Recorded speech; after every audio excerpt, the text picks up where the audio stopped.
mo ní àyà àwọn wo ló ní danger tán wọṣọ pupa yìí láìsí oníṣàngó súùtù náà wọ̀ o. mo wá wo sú ẹsẹ̀ wọn mo tún wá wẹ̀yìn wọn mo rí tán kó ìbọn wọn ti igi. mo wo arákùnrin kan náà tó wà lórí ọ̀kadà ń bẹ̀. mo rí pé camouflage ló wọ̀ òun náà gbébọn dání. mo wò dáadáa mo ti wá ń kófìrí wípé àwọn ọmọ bandits ni ó jẹ́. àyà ló wá ní wọ́n mọ̀ wọ́n dáadáa lórí TikTok pé àmọ̀dí tíjọba ò tí ì mú wọn o. àwọn náà ń sọdún iléyà torí orin tán play sábẹ́ fọ́nrán yìí orin ọdún iléyà ni. mo náà sáfẹ́ ṣe bí èèyàn gidi. wọ́n wọ súùtì ẹ wá wo bàtà tán wọ́n fi ti bàbá kérésì. anyways it's a very serious matter. bẹ́ẹ̀ náà là ń ráwọn èèyàn tán kọjá tán lọ tán ń bọ̀ lẹ́yìn wọn tán ń da ẹran. mo ní sínú village náà wà ní àbáwọn náà lọ lé rè ìbọn sọdún níbi táwọn òbí wọn wà. àwọn tó ń da ẹran kọjá ẹ rí àwọn ẹran wọn ní ìsìn mo ló máa ṣe o nínú nàìjíríà náà. ṣùgbọ́n ibẹ̀ ń kọ́ là ń lọ ẹ̀já wá yà lórí ọ̀rọ̀ àwọn tí wọ́n jí kó l'Ógbómọ̀ṣọ́ latest rèé fọ́nrán tó ṣe rìlíìsì rèé o. Our governor, Engineer Abiodun Makinde, please help us negotiate with these people. Whatever they want, please give unto them. Please help us save our life. Please, we are all here, all we the teachers and the children. Please, we need your help. President Tinubu, please negotiate with these puppies. These people, please help us. Whatever they want, please give to them. Please help us save our life. Today again is Children's Day. About 14 days now, we are here in the bush. Please help us. Help us. We are calling unto the Obas. Ẹ dákun ẹ ṣàánú wa ẹ ràn wá lọ́wọ́. Gbogbo ẹ̀yin ọba ẹ dákun ẹ bá wa dá sí i. Ẹ ṣàánú wa ẹ ràn wá lọ́wọ́. Gbogbo ẹ̀yin èèyàn ẹ ṣàánú wa. Ẹ dákun ẹ bá báwọn ìjọba wa sọ̀rọ̀. Ẹ dákun gbogbo tí wọ́n bá fẹ́ ẹ dákun ẹ bá wa ṣe fún wọn kí wọ́n má bàa pa wá dànù. Ẹ dákun ẹ ṣàánú wa gbogbo tí wọ́n bá béèrè ẹ dákun ẹ bá wa ṣe fún wọn. Ẹ bá wa ṣe fún wọn. Kẹ́mi wá bọ́ ṣòfò. Good morning. Today is the 27th of May, 2026. About 13 days ago, we have been picked from work, and still now we are still in the bush, and we are begging you, President Tinubu, Governor Sheyi, and every other woman in Nigeria to please help us. I'm calling on NUT and cops to help us, to talk to them. We don't need force. All they have to do is to negotiate with them and release us. We are in the cold. We are under the sun. We are under the rain. The children and the adults as well. Please, we are begging you. We are begging you, don't let them waste our lives. They are getting impatient and frustrated. Please help us. We are begging you in the name of God. Please help us. Please help us. Please help us. Don't just leave us here. Don't forget us in the bush. Please answer them on time. Please. This does not call for force at all. Please just negotiate with them and dialogue with them. Ọlọ́run la fi bẹ̀yẹn ẹ dákun ẹ ṣàánú wa. Eléyìí ti pọ̀ jù ẹ dákun nínú òjò nínú ẹ̀rùn ẹ dákun ẹ ṣàánú fún wa. Àtọmọ kékeré àtàgbàlagbà ibi kan náà làwọn ẹ dákun ẹ jọ̀ọ́ ẹ ṣàánú fún wa. Òní ló ti pé ọjọ́ 13 tá a ti lọ ẹ dákun ẹ jẹ́ kí wọ́n tú wa sílẹ̀. Àfẹ́kẹ́ bá wọn jà rárá ẹ dákun ẹ má bá wọn jà. Ẹ ṣàánú wa tí wọ́n béèrè lọ́wọ́ yín ẹ jọ̀ọ́ ẹ fi fún wọn ẹ dákun ẹ ṣàánú wa ẹ jọ̀ọ́ torí Ọlọ́run ni ẹ dákun ẹ ṣàánú fún wa. ó náà lẹ ti rí yìí o àwọn agbésùnmọ̀mí àwọn bandits ló dàrẹ́tì fíìmù yìí o torí fíìmù ní lọ́dọ̀ tèmi àwọn náà kọ script fún wọn tán máa sọ lọ́jọ́ tí wọ́n ń ṣe Children's Day tó yẹ káwọn ọmọ wà nílé mọ́ tí ẹ̀ rí nǹkan jẹ wọ́n ṣà wà nílé lálàáfíà lábẹ́ òrùlé wọn ń ló wá fà á táwọn ọmọ Nàìjíríà tún fi ń gahùn sórí fọ́nrán yìí wípé àwọn olórí tán rawọ́ ẹ̀bẹ̀ sí àwọn ò ṣetán kàmpéènì ń bá kiri wọ́n ń bára wọn jà wọ́n ń tahùn síra wọn bẹ́ẹ̀ náà làwọn èèyàn tí wọ́n ń dà sọ́tún dà sósì wípé sàn wèrè náà ti ń béèrè fún 1 billion ṣé èèyàn kan lè wà kó 1 billion lẹ̀ fún wọn. ṣùgbọ́n àwọn ọmọ Nàìjíríà kan sọ wípé àbọ̀n bá wo ti ẹ̀mí àwọn ará bíi ẹ̀mí wọn ju 1 billion lọ wọ́n lè tiẹ̀ kọ́kọ́ fi gbà wọ́n ṣùgbọ́n kán ní plan B lẹ̀ fún wọn kán lè gbowó yẹn padà lọ́wọ́ wọn wọ́n lè gbowó wọn tún gbẹ̀mí wọn mọ́ mo ní wọ́n ní bẹ́ẹ̀ ni wọ́n láwọn ológun àwọn ọ̀tẹlẹ̀múyẹ́ mọ́ ṣe máa ṣe ṣùgbọ́n ibi tá a ti wá ń sọ yẹn náà lọ́wọ́ náà láti rí àwọn ẹgbẹ́ tíṣà NUT tán náà kóra wọn síta wípé àwọn ò ní gbà o nítorí ojú lásán ṣe é ṣe wèrè tán bá wo àwọn olóṣèlú ìran táwọn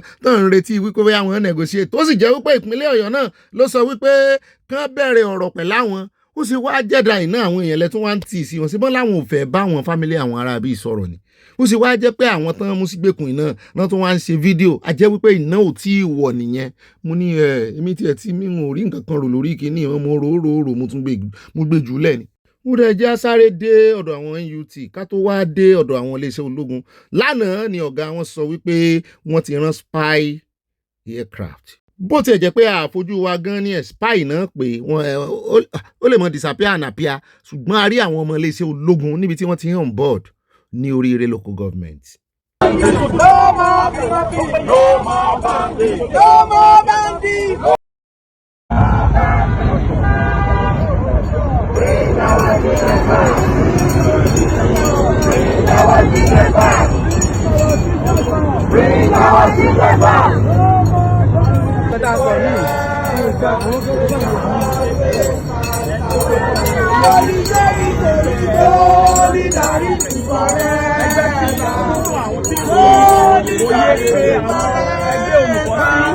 ìpèníjà láti lè jí sí ojúṣe wọn ìyẹn ni àwa gẹ́gẹ́ bí NGO àwa ní ìtara sí ìkójọpọ̀ tí àwọn olùkọ́ kójọ yìí pé àwọn fẹ́ ṣèwọ́de làwa náà ṣe darapọ̀ mọ́ wọn pé ìtọ́ fẹ́ ṣe yìí ó kọ́kọ́ dání.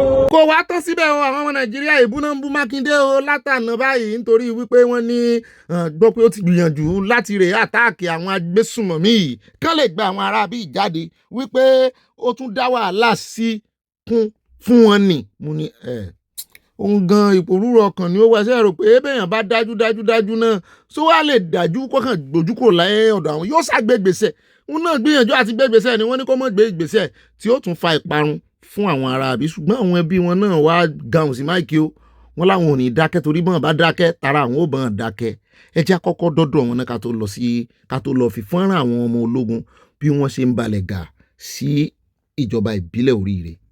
ní ẹ̀sẹ̀ ẹ̀lẹ̀ náà ẹ dákun ara yín ni àwọn ọmọ mi àwọn ọmọ ó ti kéré. láàárọ̀ àwẹ̀ fún àwọn ọmọ wa wọ́n lọ sí skul nǹkan bí aago 9 kọjá a rí àwọn ènìyàn lóòótọ́ wọ́n wọṣọ bíi àmì àwa ń sọ pé àlejò wo lọ́wọ́ lu yáwọ́ta ká tó sọ báyìí àti gbòòrò nbọn kálukú wa fọ́nká kò sẹ́ni kankan lára ń dìímọ̀ rírí tí ń rí báyìí mo rí ọmọ mi ọmọ ọdún 8 Káúsára Kẹ́hìndé Káúsára lórúkọ rẹ̀ jọ́ọ̀bù ni mo ṣe wà lẹ́yìn ẹ dákun ẹ ràn wá lọ́wọ́ àlejò ni wà à ń bẹ̀ ìjọba ni wọ́n ń ṣiṣẹ́ a sọ pé wọn ò ṣiṣẹ́ ṣùgbọ́n a fi ọmọ wa láàyè ẹ dákun ẹ gbà wá èmi ni bàbá ọmọ èmi ni ìyá ọmọ ẹ dákun kò sí òbí rẹ̀ kankan bí èmi gangan yìí lẹ́nì kankan àgbàṣe ni mo ṣe wà à ń bẹ̀.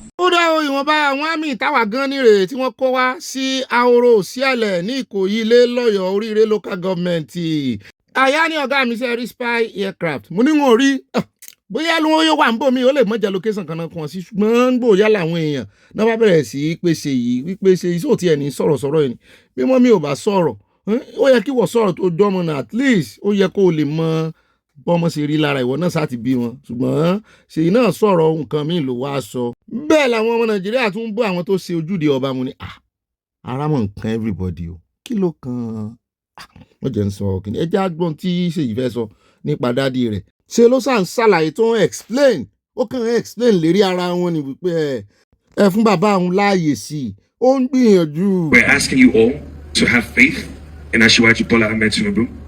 He is already driving this country in a direction this country has never ever seen. And I continue to pray for his life, continue to pray for his second term.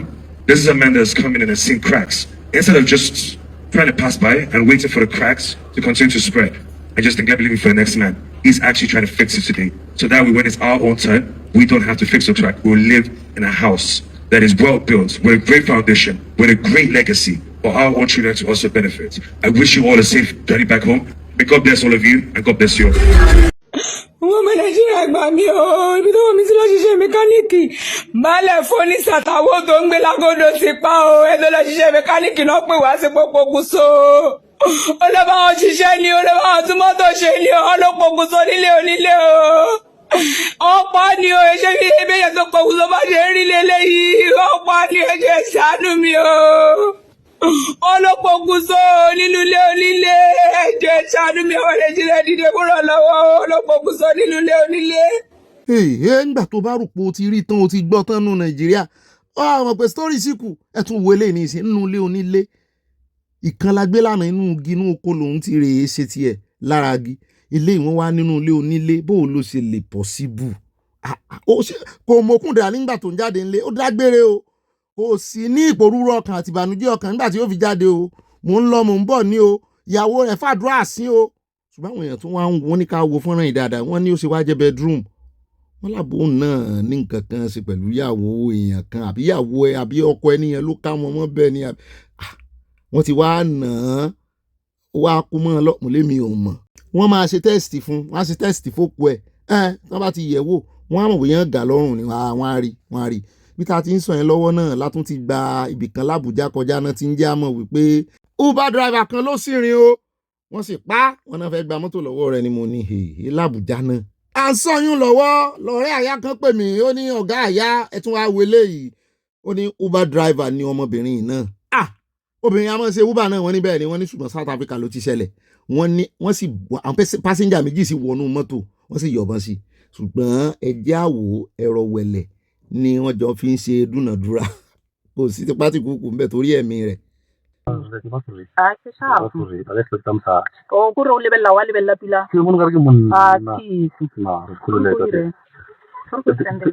abẹ́ẹ̀rí bí wọ́n ṣe jọ ń sọ̀rọ̀ bí ẹni pé ọ̀rẹ́ ni wọ́n ó ní kó transfer owó orí fóònù ẹ̀ ní o ìyẹn náà transfer wọ́n jọ sọ̀rọ̀ wọ́n yẹ àwọn nǹkan míì wò mú ní sí ọ̀wá mọ̀ wípé CCTV camera wà ń bẹ ni ṣé àwọn ti Nàìjíríà náà ní CCTV camera báyìí crime ti wá ó ti lọ fáà gan o káàkiri àgbáyé o wọ́n ti ẹ̀rù oyin tàwọn ti sá ẹ̀ rí mọ́ lọ́wọ́ ẹ̀ ni tàwọn ti South Africa yìí ń béèrè àkànnà in fact wọ́n ti súnmọ́ra pẹ́kípẹ́kí ìkan wà lẹ́yìn rẹ̀ o ẹ mọ̀ jẹ́ apẹ́ ń bẹ̀ lọ́rọ̀ kan aṣáàdúpẹ́ ó kí wọn báyìí náà ni pé wọ́n ṣe o nǹkan máa gbà lọ́wọ́ ẹ̀ wọ́n rí páwọn gbà á kan tó sọ báyìí sí ẹjá kan wo ibi tí ó ti bóde tí wọ́n ti ń sọ báyìí síra wọn.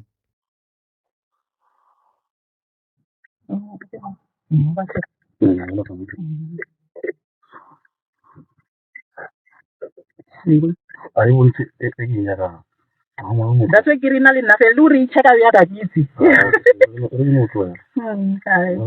Ai risile na lina fela na mtu mwa cheka. So this is shop. Kana ina kitu okay eh. Eh ai ni kitu. Okay. Okay. Thank you. So brother.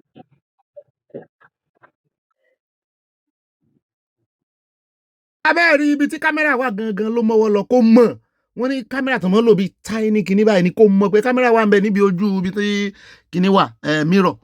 ó dá aṣáàdúpẹ́ ó yé o tọjọ́ sí ọmọ Nàìjíríà wọ́n pa ẹ̀ amúfọ́nrán ẹ̀wà fún yẹn jẹ́ kó ń bẹ̀ ẹ jẹ́ wá dé ibì kan lẹ́kọ̀ọ́ níbi tá a ti gbọ́ tán sọ wípé bí àwọn bọ́ìsì ṣe máa ń ṣe ládùúgbò lélẹ̀ báyìí o ẹ rí gò lọ́wọ́ wọn ẹ rà dà náà mọ èèyàn tí ìsọmọ ẹranko náà ń jùgòjò àdá náà fẹ́ para wọn fẹ́ sára wọn ìkan tiẹ̀ mọ́bẹ̀ dání báyìí bí dágà tí fi ń lé kan nú wọn mú ni láàrin Èkó àdúgbò wo rèé wọ́n ní Ajérọ̀mí Olóde Apápá gangan níbí yìí ó mú ni wọ́n láwọn ọmọ yìí náà ni wọ́n jalè lóru àbẹ́ẹ̀rí yẹn tán kóra àwọn ẹ̀wẹ̀ lè tó mọ́bẹ̀ dání ẹ wò. ẹ bá sí. ẹ wò òun ló fẹ́ ká wá bíbá yìí ẹ wò. ṣé fẹ́ wọ́n kọ́ bá wọ́n kọ́ bá máa rà lẹ́ni màá tètè àpamọ́ tó kù ti wọlé ni they no be fight they no get strength again.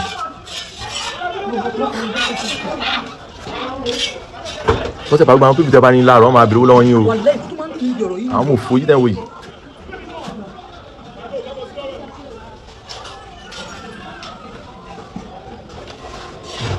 sẹ́yìn ló kàn ní báwọn ni. alẹ́ ló ti máa ń ṣe ìkà. alẹ́ ló máa ń ṣe ìkà níjọ́ mọ̀ bí tọ́ bá bá yín ẹmọ ẹni tó bá bá yín wọ́n mọ̀ ṣèjú àwọn ni wọn. àwọn mi lè kìí tó ń gbádùn bẹ́ẹ̀. Ọlọ́run. bẹ́ẹ̀ náà ti wá rí báyìí o wọ́n náà wọ́n béèrè owó lọ́wọ́ àwọn ará àdúgbò o àwọn náà wá ń dà àdúgbò rú ń tán sìn lẹ́kọ̀ọ́ rè gbogbo ọ̀nà ní Nàìjíríà fi ń tàdín tó fi ń yọ̀dín ẹ jẹ́ á kó ń bẹ́ẹ̀ ẹ jẹ́ á wá dọ́dọ̀ kan nu ọmọlẹ́gbẹ̀mọ aṣòfin fọ́nrán yìí kì í ṣe tuntun o. President should get to know that it has gotten to a point that we who are supporters, who are members of the APC, we can no longer keep quiet. The president must rise to the occasion. Yoruba say we you not see the truth and you are afraid to say it because you die. We must open, Mr. President. The nation is on fire. The president must rise to the occasion. We must rise to the occasion. We must bring in people to save this country, or else we will be consumed. Every one of us will have a chapter for history. Whenever the history of this period will be written, whatever is our position, we have a chapter. We cannot keep quiet any longer. It has gotten to a point that we cannot sleep with our two eyes closed. We are not free. Our children are not free. The president must rise to the occasion. There is no nation that is so powerful that doesn't need support of other nations. Individual cannot say you will leave the war without any other person with you. So we must rise. The situation is our security system has collapsed. It has failed. And because it has failed, we need to look for foreign support. It costs Nigeria nothing Forget the ego, forget the superiority of Nigeria in African nation. Today, we are facing serious problem. If our nation is to survive this period, I'm not in doubt that the security architecture we have today cannot cope with what we are facing. Every part of this country is threatened. From the north to the south, nobody is safe. Nobody can travel 50 kilometers in our nation. I feel like shedding tears for a country that we grew up, where nobody harasses you when you travel from Lagos to Maiduguri. I don't need in time fast. Today, I cannot travel from here to Kaduna to Niger State where I was born. The president must know that this is a bad time for our nation. We must look for foreign support to save this nation. This is my position, Mr. President. We must rise to it. Ẹ wo kó lo microphone, kó lo PA system jù bẹ́ẹ̀ lọ, kó lo amplifier. Wọ́n lè dá lóhùn. Gbogbo wọn bẹ́ẹ̀ tẹ́ rí wọ́n ní dá lóhùn. Wọ́n ní dá lóhùn. Rárá. Ìwọ̀n ọmọdé tán ṣe lo nose mask o. Mo ti ní fọ́nrán ìpẹ́ ṣùgbọ́n wọn mọ̀ bóyá gbà corona ni. Ṣùgbọ́n gbogbo tó sọ ń bí ìgbà tó jẹ́ wípé ó ríran ni. Àsọtẹ́lẹ̀.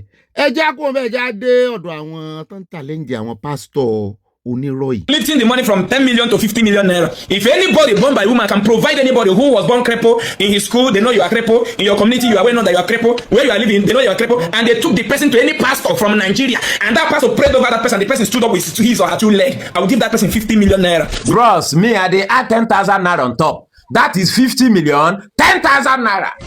Yes, 50 million, 10,000 naira. They for grant. Anybody when fee provide any cripple when any Nigerian pastor heal with proof 50 million, 10,000 naira. Ó ti sọ tẹ́lẹ̀ pé wọ́n tó mọ̀ fún pásítọ̀ ìpawọ̀ ẹ̀dẹ̀ wọ́n mọ̀ fi wọ́n ṣe kinní gan nítorí gbogbo ẹnu tó fi ń ṣe mírèkù àwọn èèyàn tí ń jáde wọ́n ti ń challenge wọn báyìí wípé ẹ jáde ẹ wá ewu ń tẹnu wọ́n pa lórí TikTok o wọ́n mọ̀ fi TikTok tọrọ owó ló wá délẹ̀ yìí o iṣẹ́ dé ọmọ aláṣẹ jẹ òwò dé ọmọ aláṣẹ là 50 million lọ́fẹ̀ẹ́ lófò ebi kọ̀ọ̀kan gbogbo ẹnu tó ọmọ lé lórí TikTok ebi kọ̀ọ̀kan náwó sí ẹni tó ń ní kó sì dìde kó sì mọ rìn àwọn náà máa provide àrò fún yín o kì í ṣe ẹni ó máa rọ wá o kì í ṣe pastor ní orí arrange àrò imagine n ta sọsọ sọrí o wọn á ní iṣẹ́ ìyanu kan 1944 àwọn ṣiṣẹ́ ìyanu 19 wọ́n máa ń fẹnu ròyìn iṣẹ́ ìyanu ní ìsìn ni ẹlòmíì ti ń lọ ṣọ́ọ̀ṣì ní ìsìn títí ń tẹ̀lé mọ̀mọ́ rẹ̀ bàbá rẹ̀ lọ ṣọ́ọ̀ṣì tó jẹ́ wípé iṣẹ́ ìyanu kankan kò tójú rẹ̀ ṣẹlẹ̀ rí ẹnu ìná ni àmọ́ bóyá ń fẹnu dín mọ́lẹ̀ ni tó sì jẹ́ pé bọ́ọ̀ bá gbàdúrà sọ́lọ́run directly tàbí tọ́lọ́run bá jẹ́ orí àwọn wòlíì gidi pàdé ò nídìí láti làágùn jìnnà kọ́lọ́run tó gbàdúrà rẹ̀ ló wá dífà kan nù wọn pásítọ̀ ọ̀rọ̀lẹ́ ayé ìmọ̀ gẹrun Ben Johnson báyìí sórí ìmọ̀ jójó àwọn irú ijó bọ̀dá Adélékè ijó eléyìí bí ijó ṣèbé ni nígbà tí ijó bá ń jó ó ní wọ́n mú lẹ́nujọ́ mẹ́ta ìtàn fẹ̀sùn kan wípé ó bá ọmọ ìjọ sùn tó tún wá jẹ́ minor àfi bá a ṣe kan fọ́nrán rẹ̀ níbi tó ti ń yọ́ lọ lálẹ́ tó lọ ń bẹ àwọn òbí ẹni mo ní mo ti rí fọ́nrán ìrí èmi ò mọ̀ pé pásítọ̀ yìí ni fọ́nrán yìí yóò ti lò bí 4 weeks. This is what I want to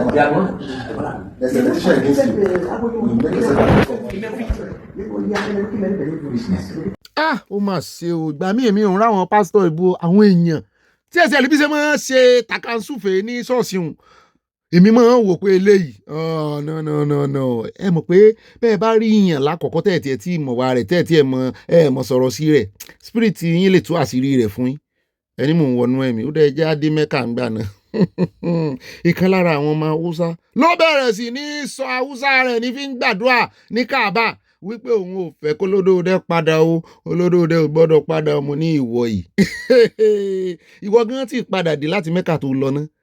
Allah ya kare asuwaju Bola Ahmed Tinubu kasar mu Najeriya ya Allah ya Allah kare asuwaju Bola Ahmed Tinubu kasar mu Najeriya ya Allah 2027 Allah ka bashi wannan mulki ya rabbi samawati ya rabbil alamin ya hayyu ya qayyum Allah muna roƙonka Allah ka amsa mana Allah ka biya mana bukatun mu na alkhairi ya rabbi samawati ya rabbil alamin matasan arewacin Najeriya ku farka matasan farka sosai muna roƙon Allah subhanahu wataala ya kare asuwaju Bola Ahmed Tinubu kasar mu Najeriya ya rabbi samawati ya rabbil alamin ya rabbi samawati ya rabbil alamin Allah ka bashi wannan mulki kasar mu Najeriya ya rabbi àyà ni ká tún rí confirm ẹ o lọ́wọ́ ẹ̀yin tẹ́ gbá Hausa mọ́ mi Adébáyọ̀dà Olúṣọlá pẹ́ mo ti gbúrò yín o ẹ bá tún rí confirm ẹ ṣé ń ṣépè fáàrí olódò dẹni ó ní àlọ́ rámirámi làárí ẹnìkan ìrábọ̀ rẹ̀ ẹni tó bá wa túmọ̀ rẹ̀ ní èèbó ó ní tó sọ nìyẹn jọ ẹ̀yin mọ́ mi tẹ́ gbá ó sẹ́yìn bá mi ṣé n tó sọnù. túmọ̀ ẹja wá dé Kaduna o ní Nàìjíríà lélẹ́yìí lágboolé late Buhari tó kú náà ni lágboolé rẹ̀ ní Kaduna wọ́n ní àwọn fámílìkì rẹ̀ ààrẹ olódòdẹ náà tẹ́ pẹpẹ àdúrà fún un náà ń gbàdúrà lódìlódì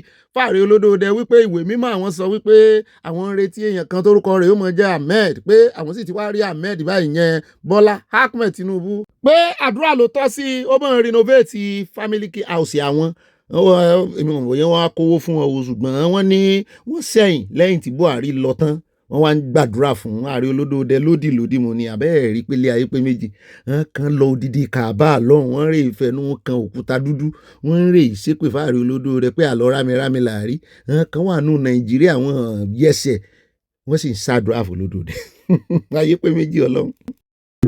Annabi zai zo sunansa Ahmad wani ya ce sunansa Ahmad muka ce kana da wani fiye da shi kai ka san kai wa Allah galace kuma duk wanda ya dogara da Allah wala Allah ya sama kuma ya tafakkar ala Allah wa huwa hazbu inna Allah balighu qad ja'ala Allahu li kulli shay'in qadira kuma ẹ jẹ́ wá kó ń bẹ̀ ká wá lọ sọ́dọ̀ àwọn tí ń gbàdúrà positively fáàrẹ olódòdẹ lára wọn ni Minister of Works tó sọ láìpẹ́ ìpé gbogbo táwọn ń wá nínú Biafra àwọn ti rí lọ́dọ̀ ààrẹ olódòdẹ ní ojúkọ àwọn wọ́n ti fáwọn Biafra.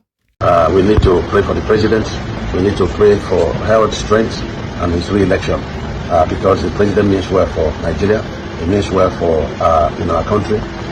I don't see any other person that has the kind of commitment he has with the daunting challenges we have in Nigeria. ó rà kì í sóhun nìkan ló sọ bẹ́ẹ̀ o à ń gbé Minister of Defence bọ̀ bẹ́ẹ̀ náà ni Akpabio fúnra rẹ̀ òun náà sọ ó ní kò síbi tí wọ́n ti yin àdó olóró anyhow mọ́ ní Nàìjíríà ó ní kò sì síbi tí àsíá àwọn agbésùnmọ̀mí tán rì sí mọ́ tán láwọn gbalẹ̀ ó dẹ̀ jẹ́ kó ń bẹ́ẹ̀ ẹ jẹ́ àsọ gbogbo ẹ̀dínú àkójọpọ̀ ròyìn kó wọ́n ti dàríyànjiyàn ẹ jẹ́ àdọ́dọ̀ pásítọ̀ yìí OPM tí ó fẹ́ ọmọ fún ìkànnú àwọn ọmọ special child ẹ̀ lẹ́nujọ́ mẹ́ta yìí ó wá jáde ó ní gbogbo àwọn ọmọ Nàìjíríà tó wà ní South Africa tán padà bọ̀ wálé. ìyẹn tó jẹ́ wípé ogun lè ń dé tán lé wọn kó ní South Africa ní o kì í ṣe ìwọ tó lówó lọ́wọ́ tó ń lọ tó ń bọ̀ o kì í ṣe ìwọ dípúlọ́màtì o wípé àánú wọn ń sòun òun ò lójú oorun Ọlọ́run bá ń sọ̀rọ̀ òun ní surprise fún wọn. That this is just so appalling. I couldn't sleep since that day.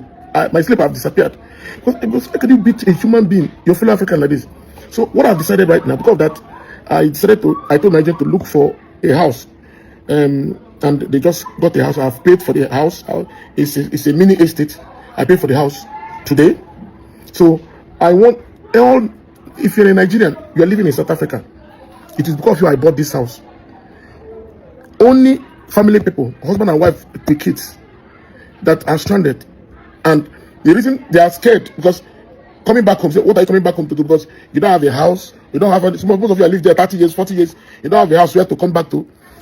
By the grace of God, I have used the tithe and offering from OPM, and we have bought a mini estate so that all the Nigerians that are stranded, doesn't matter your tribe, doesn't matter your religion, don't care, first you're a Nigerian and you are stranded in South Africa and you are scared, okay, they're telling you to go back to your country. You don't know where to go back, you don't know where to fall back to, because you've lived all your life in South Africa. God has remembered you. Àyà àwọn èrò tí wọ́n ń lọ ọbẹ̀ ìtàn náà wà stranded wọ́n ti wá pọ̀ jù báyìí. Ṣé o sì rò pé South Africa làwọn lè ti ń bọ̀? Àyà ẹ̀jẹ̀ àkọ́kọ́ kí pásítọ̀ iná gbogbo ń tà ń retí lọ́dọ̀ àwọn pásítọ̀ ìlélẹ̀.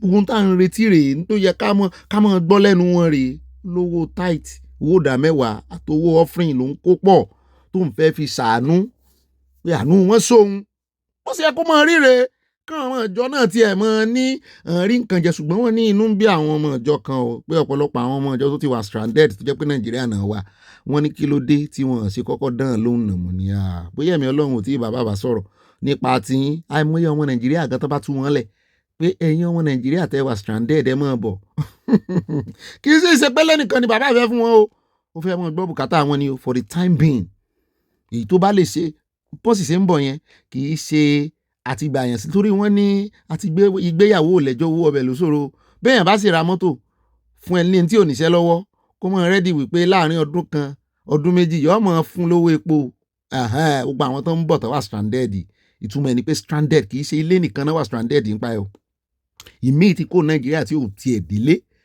kò rí ibi tó lè lọ mọ́ báyìí yóò sì fagídí tìpátìkúùkù ni ó fi wálé èní náà ni last day àbọ̀là ọ̀la torí wọ́n ní kò gbọ́dọ̀ dìbà June ò gbọ́dọ̀ dìbà wọn bẹ́ẹ̀ Cambodia náà wọ́n ń lé kí láti wá sí ilé ìṣe o kàn pásítọ̀ yòókù jáde o ìmáàmù náà kàn jáde torí ó kàn yín. ẹ jẹ́ wá sáré yà lọ́dọ̀ ọmọkùnrin ó lóun fẹ́ kọ lẹ́tà ránṣẹ́ sí Sowore gbogbo òsì jáde nù àkójọpọ̀ ròyìn inú àkójọpọ̀ ròyìn láti fẹ́ yànnà náà ọ̀rọ̀ Sowore gbogbo tó sọ ó ní abala kan wà ń bẹ̀ section 1 of 4 nínú ọ̀rọ̀ Sowore nítorí lóun ó ṣe bóun bá dórí oyè pé òun fẹ́ tètè dá lóhùn bí ó dáa ẹ jẹ́ á gbọ́ ìdáhùn rẹ̀ síwájú. I have the freedom to demand more than 3 months rent at a time. On my very first day in office, I will sign an executive order ending the exploitation of tenants across Nigeria. Sowore 2027, take it back. This was what Sowore just posted on his page. Now. This thing, tí ẹ̀gbọ́n post yìí ń ṣe báyìí. Ṣé kò tún padà confirm ní ṣe báyìí pé ẹ̀gbọ́n fa kànáà? Ṣé ẹ mọ̀ pé nǹkan kan ní ṣẹlẹ̀ lórí lọ́pọ̀lọ́ ẹ̀gbọ́n? Ṣé nǹkan tẹ́ ẹ̀gbọ́n post báyìí ṣé ẹ̀gbọ́n fi báyìí sí pé àwọn landlord máa dìbò fún òun? Ṣé nǹkan tẹ́ post báyìí ẹ̀gbọ́n fi báyìí pé àwọn agent tó lè dìbò fún ẹ? They cannot o tún sọ ìgbọ́ tó yẹ kí wọ́n ti pàṣẹ tẹ́lẹ̀ pé okay as SUG president o tún fi ara wọ́n ti APC sí àsọmọkùnrin APC ẹ̀tú ti rán èṣù ẹ̀tú ti lọ bẹ èṣù lọ́wọ́ ẹ̀tú ti lọ tàdí sórí èṣù wọ́n ti sàṣì Sowore bí wọ́n ṣe sàṣì bí àwọn APC ṣe sàṣì Ayọ̀délé Babátọ́lá lẹ́kìtì wọ́n ti sàṣì Sowore òwò sọ pé wàá ṣe kékeré má wọrí àwọn lálọ́dù báyìí máa wẹ̀ lẹ́yìn sábà mi máa ní wẹ́dàn máa bọ̀ ká máa wẹ̀ àwọn agent gangan ní kókó agent estate rent and commission agent. bí ibà ṣe Nàìjíríà tó bàjẹ́ mi ò rí ní tó burú nínú tí Sowore ṣe o ní tó sọ jàre tí ó ṣe kò tí ì ṣe tó sọlẹ̀ èmi ò rí ní tó burú ń bẹ o torí aráàlú náà fẹ́ fi ṣe lóore ẹni tí ò sì nílé pọ̀ ju àwọn tó nílé lọ kàn jẹ́ pé lóòótọ́ wọn ni ọmọ tó bá ní bóun bá dàgbà orí igun lòun mọ̀ jẹ́ wọ́n ní sórí igun yìí ó jẹ́ ó dàgbà ń ló wá dífá fún bí tá à ń lọ ní ìsìn ẹjẹ́ adé ọ̀dọ̀ former IG ẹ̀ tí ẹ̀ béèrè bàbá yìí ẹgbẹ́ tó kun ẹ̀ tí ẹ̀ béèrè wọn. inú fọ́nrán yìí náà ti wá ń ṣàlàyé nípa mathematics wọ́n ní PhD ní bàbá yìí ní nínú maths mo ní náà ń fọwọ́ júwe angle gbogbo quadratic gbogbo ẹ̀fọ́ mọ́ wọn mo ní ṣe lóòótọ́ professor of mathematics rí lọ́jọ́ ọ̀la kí náà wá dédé ọlọ́pàá abalajọ wọ́n rè calculate nígbà tán wà ní IGP calculation náà fi ṣèjọba. Change in the distance along y-axis divided by change in the distance along x-axis. You take 2 points of the line. If you take 2 points of the line, you can form a triangle. You form a triangle. So you find the length of that along y-axis. Báwo náà lẹ́tí rí ẹ̀ táwọn fi kú òun bẹ́ẹ̀ wọ́n sì ń wá x plus y o mo ní tán wá títí nígbà tán wà lórí IGP tán rí ẹjẹ́ akóńbẹ́já lọ́dọ̀ arábìnrin ó lóun ní bad experience fọdún léyà ọ̀nà blọọkì gbogbo ojú títì ó ní ká wá wo orílẹ̀-èdè wa. Salah, praise God, it's your celebration. You are praying on the road. Look at cars are on standstill. Nobody can move. We are going to work. Nobody's moving. Everybody's on standstill. And we have officials in this country. We have people that are working in this country. We have armed forces in this country. Why can't Christians to come and pray on the road? And Buddhists also come and pray on the road. Look at cars are on standstill. People are going to work. Everybody's on standstill waiting for a particular religion to pray. If every religion comes outside to pray on the road like this, is this how we're going to continue living in this country? This prayer better solves our insecurity in this country. This prayer they are praying better solves our insecurity. Look at, see. In fact, mo ṣe mọ̀ wípé tí nǹkan bá pọ̀ jù, téèyàn bá ti abuse nǹkan jù, ìmọ̀ ọbọ̀ sódì wọ́n ti abuse religion Nigeria. There is nothing wrong with religion o, ẹ má jẹ́ mọ́ sí gbọ́ o.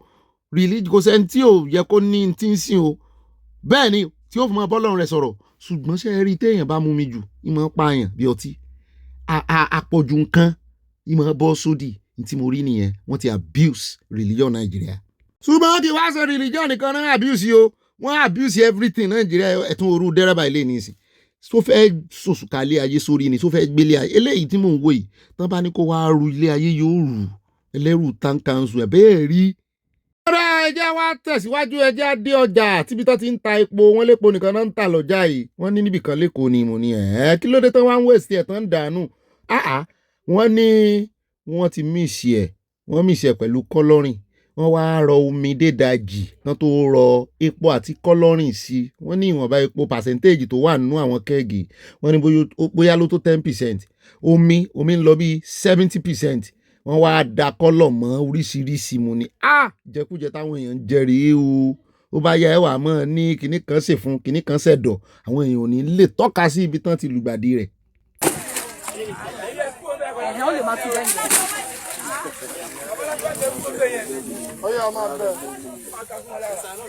Ẹ lọ́la máa ṣe kó má ta sí ẹ̀wọ̀n yẹn lára.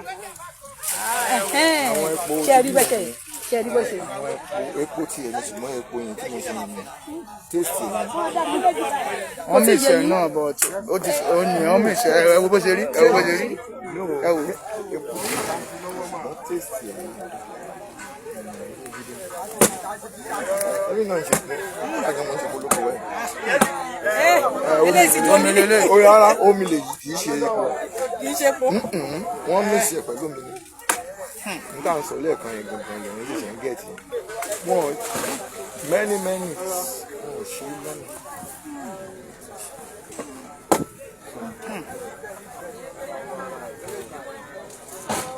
ó dá àwọn ẹjẹ́ àwọn afẹ́lẹ́ ìkábíkádé gbogbo rẹ̀ ńlẹ̀ ẹjẹ́ àyà nínú ẹgbẹ́ òṣèlú NDC mo ti ẹ̀ ń gbọ́ wọn ní Yéṣùfù ti resign pé lóun ò ṣe mọ́ Aisha Yéṣùfù ibo ló tí ìwà dé ṣán lò ọ́ lálùbọ́lẹ̀ ní kí ló dé ṣùgbọ́n kí ìsọ̀dọ̀ rẹ̀ là ń lọ ọ̀dọ̀ Emeka là ń lọ ìkan lára àwọn òṣèré Nollywood Igbo ẹ mọ̀ ṣe Igbo mọ̀ English mo ní gbogbo wọn ló ṣàfẹ́ ṣe politics ní ìsìn ó náà yàn ń jẹ nínú ẹgbẹ́ NDC tóun ò fọkàn sí pé ìyànjẹ lè wà ń bẹ.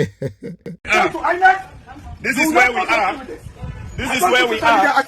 As it is, we just came to INEC at area 10. Excuse me, sir.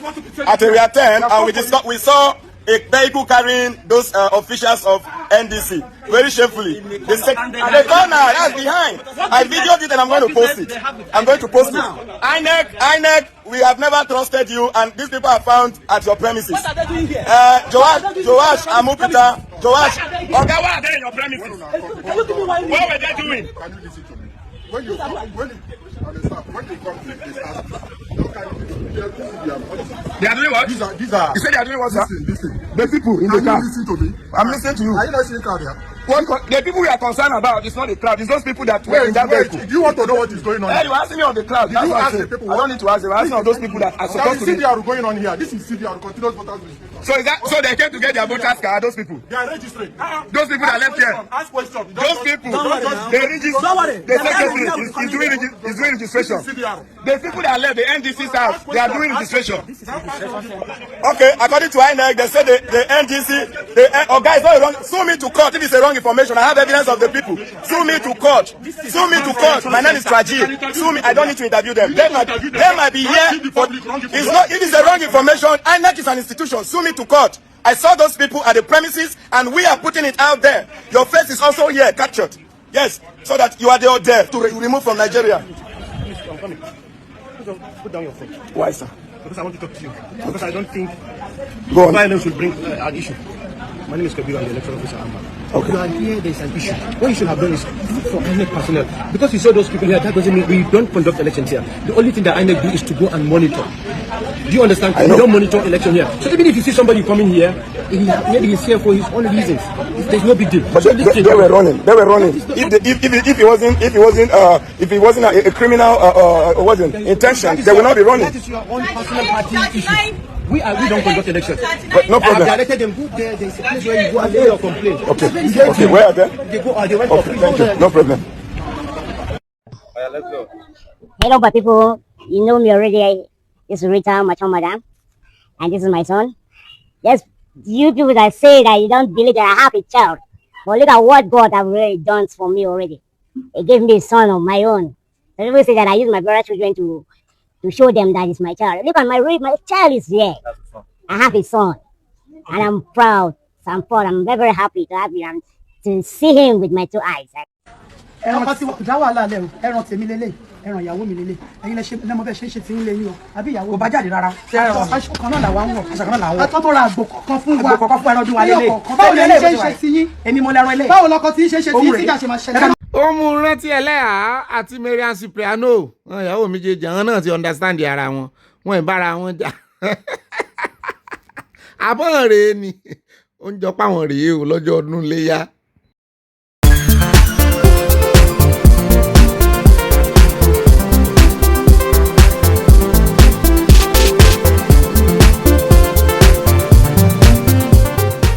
If you call a woman African woman no go gree, she go say I be lady yo.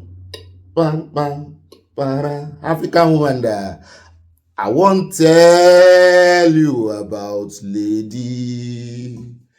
I won't tell you about lady. Fella ló fi kọrin abàmì ẹ̀dá. Lady na master, parara. Lady na master. Hey, she go cook for am. She go do anything he say. But lady no be so. But lady no be so. But lady no be so. Oh, lady na master, parara. Lady na master. If you call a woman African woman, no go gree and do it's okay. She go say I be lady. She go say I be lady. She go say I be lady. She go say I no be woman. She go say I be. She go say African woman na woman. She go say I be. She go say African woman na woman. She go say I be lady. She go say I be lady. I never tell you finish. I won't tell you about lady. She go want take cigar before anybody. She go want sit down for chair before anybody. She go want take piece of meat for soup before anybody. Hey, call am to dance. She go dance, lady dance. Hey, call am for dance. She go dance, lady dance. African woman go dance. She go dance if I dance. She go dance if I dance. Lady na master. Lady na master. Ìtumọ̀ ẹ̀ náà ni wípé ọ̀pọ̀ obìnrin ò fẹ́ fira wọn sí abẹ́ power ọkùnrin. Pé master lòun náà o. She go wan make man open door for am. Woman first. She go wan make you prepare ground for am. African woman go dance, she go dance, lady dance. Orin àbàmì ẹ̀dá mo fi kí n káàbọ̀ sínú ilé aláyọ̀ bẹ́ẹ̀ náà ni a fi ń yí àwọn mọ̀mọ́ wa sí. A fi ń kí wọn wípé a mọ rírì yín torí iṣẹ́ rí àwọn ọmọ ìgbàlódé ti sìn. Feminist ni o, àwọn gangan ni Fẹlá kọrin fún. Ṣùgbọ́n nù ìdílé aláyọ̀ yìí náà òpéke ló wà ń bí, kò sàrúgbó ń bí o. Òpéke súnmọ́ pàkà gẹ̀nẹ́dó. Òpéke súnmọ́ pàkà ọ̀gẹ̀nẹ̀gẹ̀nẹ̀dó. Òpéke àtọ̀páká lájọ ń kọ́mọ lùbọ́. Àjọṣe pẹ̀kínpẹ̀kẹ́ ara wa. Bó lójú ọjọ́ lọ́dọ̀ yín lónìí ọjọ́ Jímọ̀ olóyin. Mo ní kí ìjọba Nàìjíríà àwọn expect pé àwọn òṣìṣẹ́ ó wà bí iṣẹ́ pàápàá jùlọ tó jẹ́ àwọn mùsùlùmí. Fàájì iléyá sì ń sàn. A kó àsìkò ọdún o. RMI sẹ̀mí lágbára Ọlọ́run Èdùmàrè. Gbogbo àwa ọmọ Ìjẹ̀bú alárẹ̀ ẹ̀wẹ̀só mo fi ìkọ́kọrẹ́ mu gààrí. Akuti ojúde ọba o. A tún sẹ́mi lágbára Ọlọ́run. Ó dá o. Ibà ròyìn náà ni ibà gbé wọn débẹ̀ ibà yẹn nàná ibà kanjú abẹ́ǹkó. Ibà alábòsí àyín náà rí o. Èmi náà ni ibà gbé borùn gbé fìlà gbogbo ń tẹ́ rí ẹgbẹ́. Káta ti gbé nǹkan kan ká gbé ògo fọ́lọ́run. Ó dá Ọlọ́run a gbé ògo fún yín o. A gbé ibà fún yín o. A gbé sàdánkátà fún yín o. Gbogbo abẹ́rẹ́ a tún ti gbé nǹkan báyìí. Oyè tẹ́ fi mí jẹ́ pọ̀. Mo ti ẹ̀ ń wo dáyárì mi báyìí wọn ò lé àkàǹkà tán ni. Èmi náà ni mò ń jẹ́ ibà rìn gínìgínì tí kú mi àti kú yorùn gínìgínì ibà sàn láàrin ajé ní mú ní pẹ̀kọ̀rọ̀pẹ̀kọ̀rọ̀ bọ́ bá kófìrí ẹni tí ò rìn sàn pẹ̀lú rẹ bóyá ẹjọ́ ń ṣòwò ni bóyá inú ẹgbẹ́ òṣèlú ni bóyá ẹjọ́ ń ṣọ̀rẹ́ jọ ìwọ náà mọ́ ṣe mistake ní sàn pẹ̀lú rẹ gbalé sí mọ́nà tán kọ́ ọmọ bá gbalé sí mọ́níyà àbí kó kúkú gbalé ṣàgbójú. Èmi náà ń pè ní ibà confam ẹ̀kọ́ tó sẹ́ndì ẹ̀jọ́ mọ́ bá sẹ́ndì ìròyìn fún gànà o. Mọ̀ confam kó tún rí confam kó verify tó bá wá ṣe mistake at the end of the day tó ti gbìyànjú tiẹ̀ tó tún wá rí pé ó ṣe mistake bí èmi náà ṣe ń jẹta lórí ọ̀rọ̀ àwọn 500 tán náà pa lọ́jọ́ sí àgbọ̀ kí iléeṣẹ́ ológun sọ́npa rẹ̀ wá padà wá mọ́ ló ti lọ mọ́ wò ń ràn mọ́ sọ pé àwọn èèyàn ti gbàgbé wọ́n gbàgbé o wọ́n ràn ọ́ létí o. Àyà àwọn tó lọ ń kó tí ọ àwọn ọlọ́gbọ́n ní o ìwọ ló gọ o èmi àti ẹ lájọ gọ o mọ́ ló ti lọ o ibà mọ́ ló ti lọ náà lè ń wo ibà ànífààyè gba blasphemy law nílẹ̀ Yorùbá èmi náà ni mò ń jẹ́ ibà kanjú abẹ́ǹkó ibà gbé wa débẹ̀ ó yẹ pọ̀ ibà ìbòyìn náà ni ibà ìbọ̀bọ̀ kí bọ̀bọ̀ ibà kà síwájú ibà yápè ibà kéde fún Yorùbá nation fún Oòduà nation káfàtà ibà weekend ibà thank God it's Friday mo tún kí yín káàbọ̀ sínú Jímọ̀ Olóyin tòní alákọ̀ọ́kọ́ náà àwọn àkórí ìròyìn wa pápápá láṣẹ àròjọ mùsùlùkùn gbogbo eléyìí tẹ́ bá pàdé inú abala lérèfé ayọjú lójú fèrèsé ni ó ti wá dàfẹ́ ẹ̀yìn tẹ̀gùn fi sọ ẹjá bẹ̀rẹ̀ láti ọ̀dọ̀ Iran àti Amẹ́ríkà torí Iran náà tún ju àdó olóró sí US base míì wọ́n sì claim responsibility pọ́n làwọn ju àwọn fọwọ́sọ̀yà pé àwọn ò dàbí Ukraine àti Russia ogun lọ ní Ukraine àti Russia náà a gbọ́ pé EU wọ́n ti sọ̀mọ́ ẹni tó jẹ́ envoy Russia torí Russia fi ìròyìn kan léde wípé kí àwọn ọmọ orílẹ̀-èdè míì tó wà ní capital Ukraine ní Kyiv pé kan kó ń bẹ́ o àwọn fẹ́ rọ òjò burúkú táwọn ọ̀rọ̀ rí tí ò ṣẹlẹ̀ rí in the history of war ní gbogbo àgbáyé ṣé wàá fẹ́ pa Kyiv run ni báwọn EU ṣe gbọ́ báyìí àwọn èèyàn àwọn wà ń bẹ̀ ibẹ̀ ní gbogbo àwọn emissary àwọn wà ibẹ̀ ní gbogbo àwọn embassy àwọn wà capital tó bẹ́ ń sin o bóyá lè ní ó wà jẹ́ kán àyájì Russia bóyá wọn ní lẹ́nu ọ̀rọ̀ àmọ́ wò torí Trump ti pè wọ́n ní ajá inú ìwé pé wọ́n lè gùn wọ́n lè sakitiyan ṣùgbọ́n lórí ọ̀rọ̀ Iran àti Trump ló kọ́kọ́ jọ àdó olóró wọn ní defensive ló wà Iran náà wá dá padà sí bẹ́ẹ̀sì wọn bẹ́ẹ̀sì àwọn ọmọ tágẹ́ẹ̀tì ṣùgbọ́n síbẹ̀ náà méjèèjì tún wá jáde progress lórí peace deal mo ní ṣe mú àṣẹ ni à ń bọ̀ lórí ẹ̀ lónìí náà ni kò ní dọ̀la bàbá ti wá kó ń bẹ́ tán áyà lọ́dọ̀ arákùnrin kan èmi ò tí ẹ̀mọ̀ kan ti fi sẹ́wọ̀n kirikiri wọ́n ní wọ́n tún jí owó rẹ̀ 120 million nínú ẹ̀wọ̀n olórí rọ́ọ̀bù lè yóò yé mi o ríǹgì ọwọ́ rẹ̀ náà wọ́n ní wọ́n tún jí wọ́n ní góòdì ni nínú ẹ̀wọ̀n bó ni wọ́n ṣe rí 120 million káàsì mọ́ ni wọ́n lọ réèdì ibẹ̀ ni o bí mi ṣe ń gbọ́ wọ́n ní wọ́n lọ jí o wọ́n náà tán kófìrí kódà bá abádé náà àkójọpọ̀ ròyìn bẹ́ẹ̀ yẹn ṣe wá kó 120 million naira wọnú ẹ̀wọ̀n àárí abátí wá kó ń bẹ̀ tán á sáré yà lọ́dọ̀ Atiku látìgbà tí wọ́n ti declare gẹ́gẹ́ bí winner nínú ẹgbẹ́ òṣèlú ADC pé òun ní òkojú ààrẹ olódòdẹ agbára tí wá ń gùn òun náà wá ń lé fùrù tètè ń sọ̀rọ̀ padà sí ààrẹ olódòdẹ àmúbọ̀ lónìí níbi tó ti ń kìlọ̀ fún ààrẹ olódòdẹ pé kékeré lòun sọ lánàá tó ní kó kẹ́rù rẹ̀ kó tètè ya fi Aṣọ Rock fóun torí wípé ibùjókòó òun ni bí ó bá fi di 2027 òun lòun ó rú Nàìjíríà òun ó sì gba ìjọba lọ́wọ́ ààrẹ olódòdẹ ní constitutional way ni o pé wọ́n dìbò fóun ó wá tún mẹ́nuba ọ̀rọ̀ ti El-Rufai wípé ìkà ní ìjọba tó wà lórí oyè kí ló dé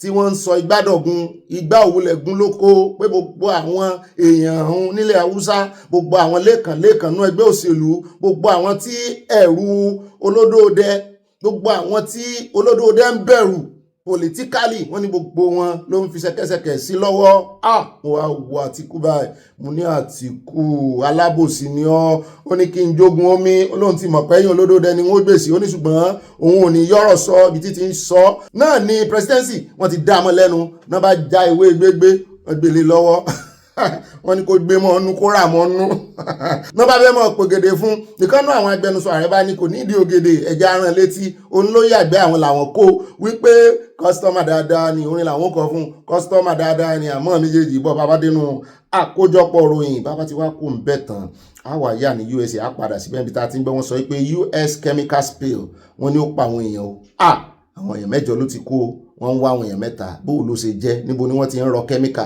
tó ti ń po kẹ́míkà pọ̀ à ń bọ̀ lórí ẹ̀ nínú àkójọpọ̀ ròyìn bàbá ti wá kó ń bẹ̀ tán lórí ọ̀rọ̀ flood omíyalé àgbàrá ya ṣọ́ọ̀bù wọ́n ní ìjọba ń wá àwọn ọmọ Nàìjíríà níranjù mo rí gbogbo bí omi ṣe mú wọn Lẹ́kì mo ní that is usual Èkó arómisálẹ̀ gbẹlẹ̀gbẹ mọ́bẹ̀rù ti Lẹ́kì Lẹ́kì ṣùgbọ́n tó bá jẹ́bòmí ní ilẹ̀ gbígbẹ tí flood ti pọ̀ tó yìí tí ń gbé mọ́tò tí ń gbé èèyàn tí ń gbọ́kadà mo ló yẹ kí ìjọba rí gẹ́gẹ́ bí natural disaster kan sì mójútó torí kò sí tó fi yàtọ̀ ẹ mọ iye àwọn èèyàn tó gbé lọ lọ́jọ́ sí lọ́dún tó kọjá ó gbé èèyàn ní Kẹ́bì ẹ wòye èrò tó gbé ń Kẹ́bì wọ́n ní wọ́n tún ti ń rí ó ti ń ṣẹ́yọ ó ti ń fi àpẹẹrẹ hàn ẹ sì mọ ìjọba Nàìjíríà àtàwọn ọmọ Nàìjíríà wọ́n mọ wòran ni wọ́n lè bọ̀ nú òjò tán mọ̀ kọrin òjò ń rọ̀ ṣeré nú ilé mọ́ wọnú òjò kí aṣọ rẹ má bàa tútù ṣùgbọ́n wọ́n mú ní bàdà nílùú Èbó àti natural disaster àti man-made disaster wọn ìfojú rẹ̀ torí wọ́n ní igi téèyàn bá fi ojú rẹ̀ ni mo fọ́ ni lójú. Òun ló dífá fún arákùnrin kan tí ń paláriwo wípé àtagúngí o àtèyí tí ń gun ọ̀pẹ wọ́n ní gbogbo àdúgbò ló yẹ kán mójútó, pàápàá jùlọ ibi tí nímẹ̀tì ti dárúkọ wípé òjò ń bọ̀ ẹ̀kún omi ń bọ̀ o.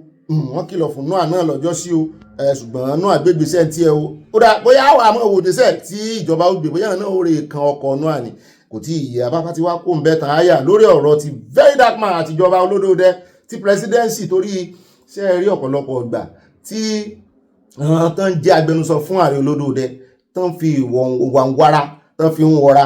Wọ́n ní òkun ìhòòrò káwàrò tán fojú balẹ̀ tán farabalẹ̀ dáadáa. Wọ́n ní ojú tó bá farabalẹ̀ yóò rí mú tí wọ́n ń ṣe wàdùwàdùwàdù nítorí wípé wọ́n kórìíra èèyàn kan àbí bóyá èèyàn kan ti ń sọ̀rọ̀ jù.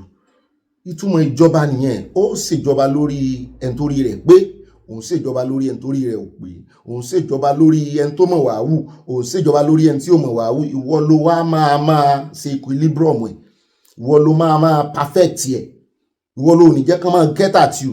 Èsì tí Bọ̀dá Báyọ̀ fún VDM tán tí ìṣèwádìí tán kàn sáré jáde wá bẹ́ẹ̀lì wa ní lọ́ra láti fèsì, yára láti gbọ́rọ̀, ṣùgbọ́n Bọ̀dá Báyọ̀ ò lọ́ra láti fèsì rárá.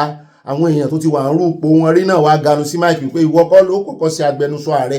Ṣé o mọ̀ wípé bọ́ ọba ń tètè yára sọ̀rọ̀ báyẹn gbà míì tó bá mẹ́hẹ yóò kó bá ààrẹ tí wọ́n ń ṣe agbẹnusọ rẹ̀, bó sì jẹ́ wípé bóyá ọ̀rọ̀ tó sọ yẹn ìwọ kàn sọ tí ìṣepá ààrẹ ló rán torí iṣẹ́ tó ń ṣe iṣẹ́ agbẹnusọ ààrẹ ni. Gbogbo tó bá wá sọ sórí agbágbé nísìn pàápàá jùlọ sórí agbágbé tán ti verify ẹ, gbogbo táwọn èèyàn mọ̀ kà sí náà ni wípé ààrẹ ló sọ̀rọ̀, ìwọ ni agbèfọ́ba agbẹnusọ ààrẹ. Wọ́n ní dandan kọ́ wọ́n ní wọ́n máa ń gbèjà ààrẹ náà, kì í ṣe dandan pé agbẹnusọ ààrẹ wọ́n náà máa ń gbèjà ààrẹ. Mo ní kò yẹ kó rí bẹ́ẹ̀.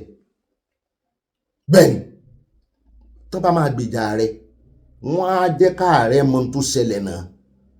Káàrẹ tó wọn ni kì í mọ́ sọ bẹ́ẹ̀ wọ́n ní Nàìjíríà la àwọn ní ṣe bí àwọn DSS náà gbèjà ààrẹ nígbà tí Mr. Sowore tó tanu àbùkù lu ààrẹ tó ń pe ààrẹ lórúkọ.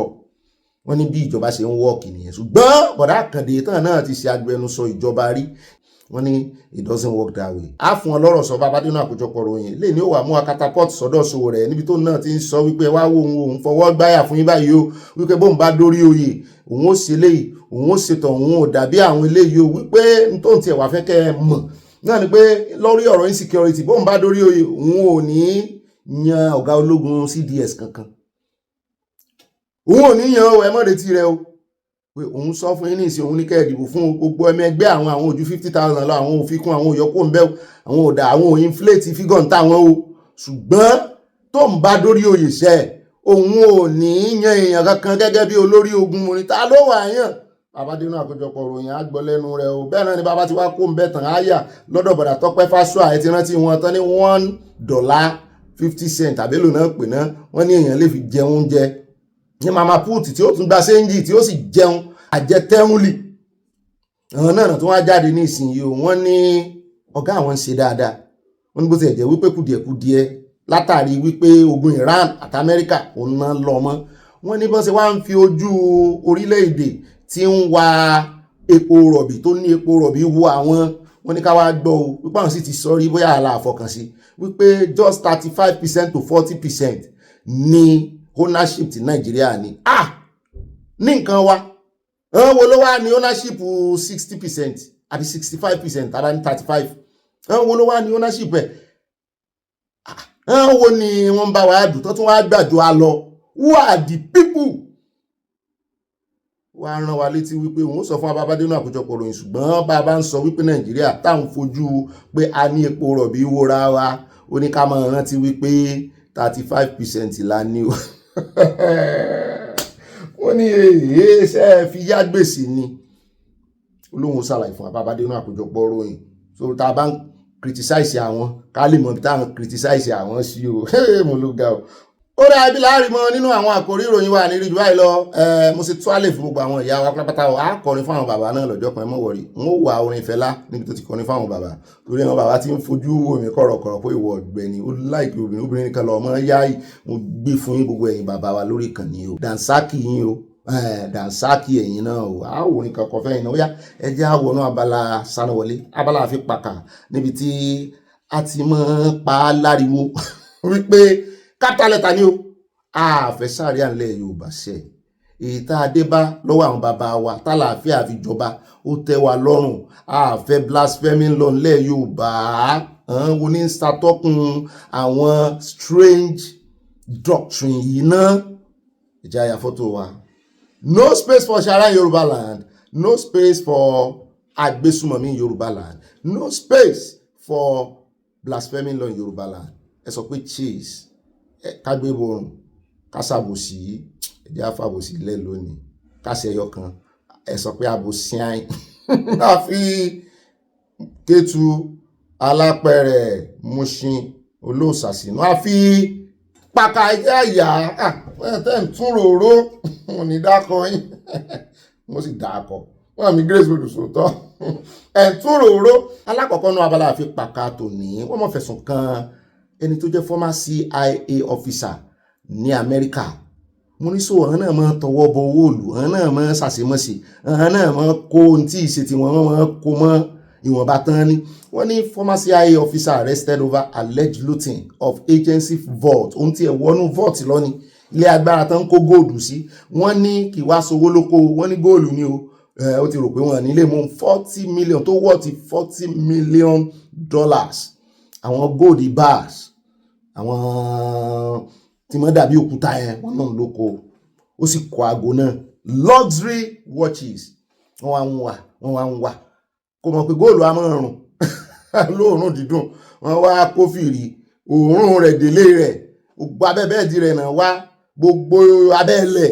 abẹ́ kápẹ́ẹ̀tì tí mo ní wọn fi wọn kó àwọn sí ibẹ̀ lórí èkó góòdù sí wọ́n ti mú o Alexandra Sheriff ọ́fíìsà mo ní ó ti ẹ̀dá báwọn àwọn tètè mọ́ rí ti hàn mú àwa la mọ́ kọ́kọ́ parambulate merry-go-round bẹ́ẹ̀ náà ni àwa dé Kwara wọ́n fẹ̀sùn kan Danladi ẹni tó jáwé olúborí nínú primaries APC ṣùgbọ́n gbogbo body language àwọn ará Kwara yìí pàápàá jùlọ àwọn tó súnmọ́ emir wọn gbà tiẹ̀ wọn tiẹ̀ fẹ́ kó débẹ̀ bẹ́ẹ̀ náà ni wọ́n ń tàbùkù gómìnà wọn wípé òun ló ṣe yan bí ọkà bóun ló gbàbọ̀dé fáwọn wọ́n wá bú Danladi náà wípé láti ìgbà tó ti wà ní ìṣèjọba ṣé bóun àti Abdulrasaq jọ ṣèjọba ni bóun ló lórí ilé ìgbìmọ̀ asòfin wọ́n ní kò dé jurisdiction rẹ̀ kò ní lé ní Bàrùntì tó ti wá àtàwọn tó ń represent pé tẹ́ ẹ bá ń sọ wípé 20 years rèé tí wọ́n ti jẹ gómìnà ń bẹ̀ pé ṣé wọ́n jẹ nǹkan mi mo ní ìyẹn ò justify ẹ̀ wọ́n wá lóun náà ńgbà léyà ló bá lo opportunity yẹn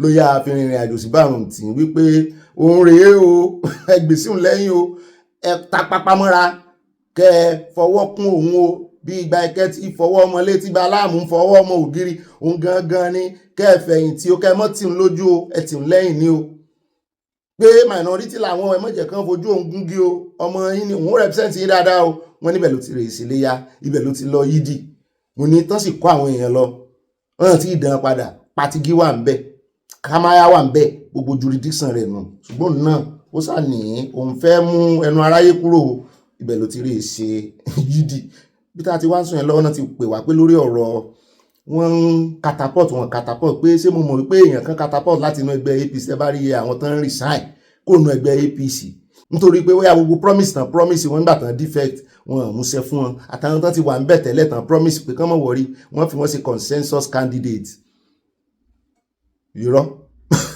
òun ló dífá fún nẹ̀dúnwóko bóyá òun náà catapult kó ń bẹ̀ òun ló wá dífá gbogbo ìrìn àjò tí wọ́n rìn lọ tán rìn bọ̀ tán lọ ilé ẹjọ́ tán pààrà court ìyẹn INEC àti àwọn opposition parties pé INEC ò lẹ́tọ̀ọ́ láti fáwọn timetable n tó fi sọ nìkan tẹ̀lé àwọn kan ní rárá INEC lẹ́tọ̀ọ́ ṣùgbọ́n pátápínra rẹ̀ tó bẹ́ẹ̀ jù bẹ́ẹ̀ lọ náà wà ní wípé àwọn kan tún defect lẹ́yìn ìgbà tí INEC tán ti gba register lọ́wọ́ gbogbo àwọn kìíní pé kán submit ẹ̀ ní May 10 ilé ìtúnṣe defect ni gbajúmọ̀ sí ni nínú ẹgbẹ́ APC sọ̀rọ̀sọ̀rọ̀ ni ṣùgbọ́n wọ́n ló lose primaries kí ló kọ́ rẹ̀ former deputy senate ó ti gbà kan jẹ́ deputy senate president ọmọ Agége gbogbo alámọ̀ wọ́n ló lose in Delta ó sì wà lẹ́yìn Olódòdẹ gbogbo 2023-2024 ní mọ̀ gbáwájú gbẹ̀yìn ní fọlódòdẹ wọ́n ló lùsì primaries wọ́n tàn débẹ̀ náà ní consensus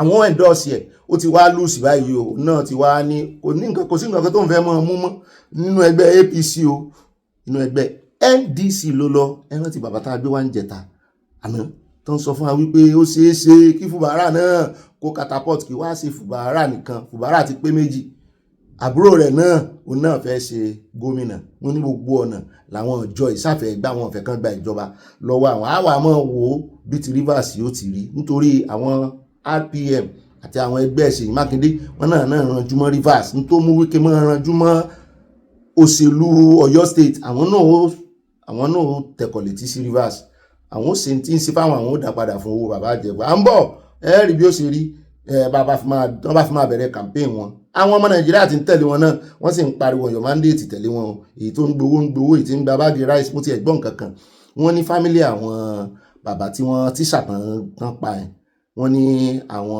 àjọ ìjọba kan wá wọ́n ní wọ́n sì gbé rice báàgì méjì fáwọn ló bá tán wọ́n ní mi ò tí ì believe ẹjẹ́ wọn wádìí rẹ̀ náà báàgì rice méjì pé kán máa jẹ́ náà kán máa fi ṣọ̀fọ̀ èèyàn wọn tán pa àbẹ́ẹ̀rí ìjọba yín bí tá a ti wá ń sọ yẹn lọ́wọ́ náà ti sọ wípé èyí tó tún ṣẹlẹ̀ ní ọba ìròyìn tá a gbé ń jẹrin ó ti di jẹrin ní ìsìn tán gbéyàwó rẹ̀ tán káwọn ọmọ wọn ní ẹ̀mí àyẹn àwọn aráàlú wá ń fi ṣe ẹ̀yà àwọn ọmọ Nàìjíríà náà wọ́n wá ń patẹ́ wọlé wọ́n yín ìkànnà lé lórí mo ní kí ló ṣe fún yín wọ́n jó ààfin rẹ̀ kí ló dé tẹ̀yìn ọmọ Nàìjíríà rí báyìí wọ́n ní alábòsí ní ọbọ̀ bíi wọn náà kún wa wọ́n ní Kwara monarch whose wife's children were abducted signs full-page newspaper advert praising Tinubu àti Abdulrasaq wípé lábẹ́ ìṣèjọba wọn kò sí insecurity ó ṣe ṣetán inú newspaper ló kọ́ sí gbàgàdà báyìí wọ́n ní kò pọ̀sẹ̀ kan náà wá ṣe nǹkan ṣe fún yẹn làwọn èèyàn bá bẹ̀rẹ̀ sí fi bú mo ní ẹ mọ́ fi bú ara bú yẹn òbí tá a ti wá ń sọ yẹn lọ́wọ́ náà ni wọ́n ti ní ká wá wo nǹkan kan o wípé ẹ wá wo àbájáde ìwádìí kan tó jáde nípa Nàìjíríà wọ́n ń wo DNA Nàìjíríà mo ní ṣe wọ́n mú sample lára ọmọ Nàìjíríà ni bóò náà ṣe mọ DNA wa àbí lórí máàpù wa lórí Google map wọ́n ti rí mú bóò ló ṣe jẹ́ kí ni interest wọn nípa Nàìjíríà tí mọ̀ tí mò ń sọ wọ́n ní nínú DNA Nàìjíríà wọ́n ní kò sí bí nǹkan ṣe bàjẹ́ tó kò sí bí wọ́n ṣe ń kọjá nínú ìnira tó wọ́n ní there is reportedly wọ́n ní there is one rare gene genetic ẹ̀yà ń léèbò there is one rare gene wọ́n ní ó sọ wọ́n nínú genes àwọn ará yòókù lágbàáyé pé nǹkan kankan wà tí máa blọ́ọ̀kì sadness mo lábàjọ tí Fẹlá fi kọrin pé suffering and smiling pé kò sírú àlàkọjá tọmọ Nàìjíríà lè mọ àlàkọjá kó dàkókò Nàìjíríà kó tún rèé mọ fèsì xenophobia ní South Africa tàbí kó lè mọ fèsì ẹlẹ́yàmẹ̀yà láwọn ìlú míì wọ́n ní Nàìjíríà máa ń yọ̀ nítorí nǹkan kan wà nínú omi ara àtẹ̀jẹ́ wọn tí máa ń block bá ń tẹ̀sí ń ṣàlàyé fáwọn tí ìbò ní án. And there's some really interesting things. So on this graph here, we see a very low prevalence of that variation A in a population, all the way up to where you have a lot of people in a country that have that variation of the gene. Okay. And we're mapping that up against happiness here. So very low levels of happiness reported in the country compared to really high levels of happiness. And the data from around the world shows that the more people have this variation of the gene, the happier that country reports being. With Nigeria, our prime example waiting for us at the top there, they are very happy, and they also happen to have many, many more people with this variation of the gene. In fact, Nigerians are twice as likely to have that genetic variation compared to people in the UK. What does this gene do? So actually, it codes for your body's natural version of cannabis. Explains a lot, Bronwyn. Explains a lot. And interestingly, Wales is falling off the map. Not even there. No, it's not even on there. Anyway, so. Ṣẹ́yìn náà ti wá rí nínú ìdílé aláyọ̀ náà wípé Ọlọ́run ní blọ́ọ̀kì ìbànújẹ́ fáwa. Kò sí ẹni tí ìbànújẹ́ yìí àtàkì o. Kò sí ẹni tí kì í ní àfojúsùn fún o. Ọlọ́run ní wọ́n blọ́ọ̀kì ẹ o. Táwa fi ń yọ ó pàgbóyé aká ayọ̀ wa kunu wa nínú ìdílé aláyọ̀ yìí. Òótọ́ ló sọ ẹ gbàgbé tàwọn olórí tààní ẹ gbàgbé bí nǹkan ṣe ṣẹlẹ̀ yàtọ̀ sí pé Nàìjíríà our hard working Nàìjíríà our fun field our dọ́là bá ṣe ń sọ̀rọ̀ yìí Nàìjíríà ló sì dùn fún gbogbo ọmọ Nàìjíríà lágbàáyé ibi àríkáwà Nàìjíríà ló sì dùn jù fún wa láti rè náwó wa ibẹ̀ ni fàájì pọ̀ sí fún wa ní Nàìjíríà. So wọ́n ní nǹkan kan wà ní DNA wa o tí wọ́n blọ́ọ̀kì ìbànújẹ́ wọn nítorí ẹ̀ lẹ́sìn rí tí Nàìjíríà bá ń la nǹkan kọjá tó jẹ́ wípé ń tẹ́lòmíì ń la kọjá ìkòríta tẹ́lòmíì gbà lọ́mọ orílẹ̀-èdè míì tó ti bá lọ tó bá rìnrìn àjò wọ́n ní sẹ́ ọmọ Nàìjíríà bá gba abẹ kọjá yóò fàyọ̀ pọ̀ tiẹ̀ ní ẹgbọ́ abálájọ bó ṣe le tó Nàìjíríà yìí owó gáàsì gbówó lérí kò sí ná kò sí nǹkan kan wọ́n láyọ̀ yín kún. Ó dá yá kó ń bẹ àròjọ musolókun ẹja ya Kánò wọ́n sì wá sọdún iléyá tó bọ́dún bá ti dé iléyá iléyá bá dé ọdún dé bàbá mi King Sunny Adé ló fi kọrin wọ́n sì wá sọdún iléyá tó bí tojúde ọba bó ṣe dùn mọ̀ràn ìmọ̀ràn àwọn náà máa ń ṣe nǹkan kan bẹ̀ tí ń jẹ́ dọ́ọ̀bàn wọ́n ní wọ́n jẹ́ kan ṣe bí ojúde ọba ni àwọn kẹ́tẹ́kẹ́tẹ́ wọn ẹṣin wọn nǹkan kan yẹn tó máa kó jáde wọ́n ní wọ́n jẹ́ kan ṣe mo ní kí ni ìdí wọ́n ní ìjà sí wà láàrin àwọn emir méjèèjì mo náà ti yanjú ẹ̀ wọ́n ti yanjú ẹ̀ o lára àwọn emir pẹ̀pẹ̀pẹ̀ tó wà ní jurisdiction àwọn náà wá ń ṣe lálàyé torí wọ́n ní gbogbo lẹ́gbẹ́ ni kí ló dé ẹ̀rí gbà lọ́wọ́ ìjọba ní tẹ́lẹ̀ fi celebrate wọ́n ní àwọn ọ̀gá ọlọ́pàá IGP àti ọ̀gá DSS ló kọ lẹ́tà sáwọn o pé àwọn nìkan sì kọ́ pé wọ́n pín káàkiri jurisdiction ni pé àwọn ìgbọ́dọ̀ gbọ́ ariwo mo ní àjọyọ̀ lẹ́fẹ́ yọ wọ́n ní sẹ́mi ò mọ̀ pé jà sí wà láàrin àwọn emir méjèèjì ni the tussle of the emirs in Kano mo ní wọ́n ga o òṣèlú náà ni ẹ bá ń tẹ̀sí ẹja gbọ́rọ̀ lẹ́nu inú dùn rárá. That's because of this security meeting that we had with them, and they told us the implications, and they want to maintain peace and order in the state. They don't want any crisis, especially now. This is the time is very wrong. Anything can happen. Therefore, they told us, this is the letter, both the Commissioner of Police and the Director SS wrote to us, saying that they have suspended all Daba activities in Kano State. Therefore, we have accepted that, and we apologize for the inconveniences caused by our earlier statement. So we are praying to Almighty Allah so that we can have peace in this state. Meanwhile, an uncle to Emir Mohammed Sanusi II, Al-Haji Sanusi Abbas, has called on the government to end the prolonged Kano Emirate crisis, warning that continued delay could lead to serious consequences. The issue is not late. This is something that has been lingering for over 2 years, and it's a problem which everybody is looking for a solution to, and that solution, a lasting one that we are looking for. At least since the government have not come up with the initial idea of bringing the two factions into a round table to resolve the matter, and it has taken the dimension of going to the courts, up to the appeal court. It is important that we call on the government at least to respect the rule of law.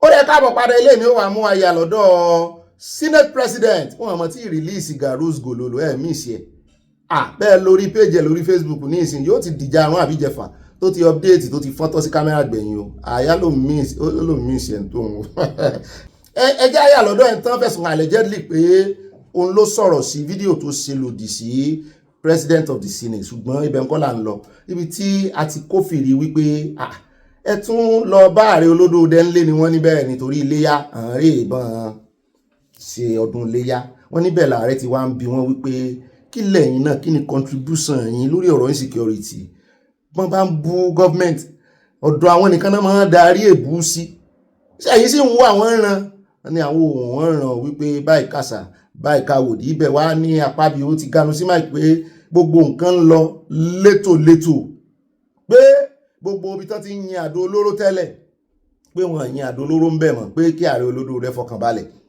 kán mọ́ gbọ́ ìsọ yìí nítorí ọ̀pọ̀lọpọ̀ àwọn ọmọ Nàìjíríà tó wà lókè òkun tó bá ń gbọ́ wípé wọ́n jíyàn gbèǹbì kan pé lọ́kàn wọn máa ń rò pé gbogbo all over Nàìjíríà náà ti jíyàn gbé pé Nàìjíríà fẹ́ mọ̀ ní ṣé tí mi mo fi gbọ́ yìí ó tún wá sọ ó ní gbogbo àwọn agbègbè tí àwọn Boko Haram ti máa ń sọ látẹ́lẹ̀ tí támákì wọn tán máa ń fi àsíá wọn sí pé gbogbo àsíá náà ti yọ dànù pé nítorí wípé àwọn ọmọ ológun ń dáná yá wọn ẹ fi yún sẹ́lẹ̀ kejì mo mú fọ́nrán rẹ̀ bọ̀ fọ́nrán rẹ̀ wá o ẹlẹ́ẹ̀kẹta ó tún wá sọ ní àwọn wá gbégbèsẹ̀ kan ààrẹ olódò rẹ̀ lè fi mọ̀ wípé àwọn ń ṣiṣẹ́ takuntakun wípé iléeṣẹ́ ọlọ́pàá fẹ́ gbé òfin dídé 1% gbogbo owó tó bá ń wọ federation account FAC gbogbo owó Nàìjíríà revenue tẹ́ ń generate láyé lọ́run pé kí 1% yẹ kó mọ bọ́ọ̀dì sọ́dọ̀ ọlọ́pàá mo ní owó tààbọ̀ àsáwọn ológun ò ní bínú how many percent lè fẹ́ fáwọn ọmọ iléeṣẹ́ ológun ẹ bá ń tẹ̀sẹ̀ já ọkọ̀ gbọ́rọ̀ lẹ́nu ẹ̀. He has done very well. There is no part of Nigeria today that you have the flag of any insurgents, whether Boko Haram, being hoisted. And then all those organized bomb blasts everywhere have been brought to an end. So the security services have done so well, but a lot still needs to be done. Because you know how it is, Nigeria is very fast. So with a population of over 240 million, whenever something happens, outsiders will not know that it's a very big country. So they will say, oh Nigeria, oh Nigeria, oh Nigeria. But there are areas of soft targets, even on the fringes in terms of our boundaries. But we believe that working with him, the National Assembly can come up with a framework that will enable the states to also partake in securing the lives and the properties of the citizens. And that is in the area of the state police. And we are looking at ways of creating a positive and not a negative state police, and something that can have a national state police commission that will regulate the conduct of state policing and also promotion, training and all. So we will do our best to assist him in that direction. And sensitization also. The citizens also need to know that they have to watch out for bad acts in their societies, because they all know it's a very unfortunate situation. But we do know that the president is poised and the security services are poised. So that area will need serious improvement with all of us working together. Olóòlẹ̀ ti bá yẹn káàbọ̀ padà ẹ̀yin ò gbọ́n tí ṣé Mákindé sọ lánàá bó ti jẹ́ wípé politics náà ni gbogbo wọn fi ń ṣe ìgbà politics làwọn fẹ́ gbọ́n tó jọ òótọ́ lẹ́nu wọn wọ́n mọ̀ tẹ̀sán mọ́ irọ́ ní o wọn nífẹ̀ẹ́ wa o wọ́n ń wa kùsàsà pọ̀ ara wọn ni o wọ́n ń walẹ̀ sọ́dọ̀ ara wọn ni o kán náà lè rọ̀rọ̀ sọ ló ṣe wá ń sọ fún wa wípé kán mọ̀ tara àwọn ló ṣe wá ń sọ fún ọmọ Nàìjíríà pé kán mọ̀ tara wa wọn ní ṣe state police irọ́ náà ń pa fún wa ní tó mú wọn tán fi ṣe Àmọ̀tẹ́kùn dẹ́kọ̀ọ́ àwọn èèyàn wọn fún Ṣèyí Mákindé o wọn ní kó kọ ẹnu rẹ̀ sí east.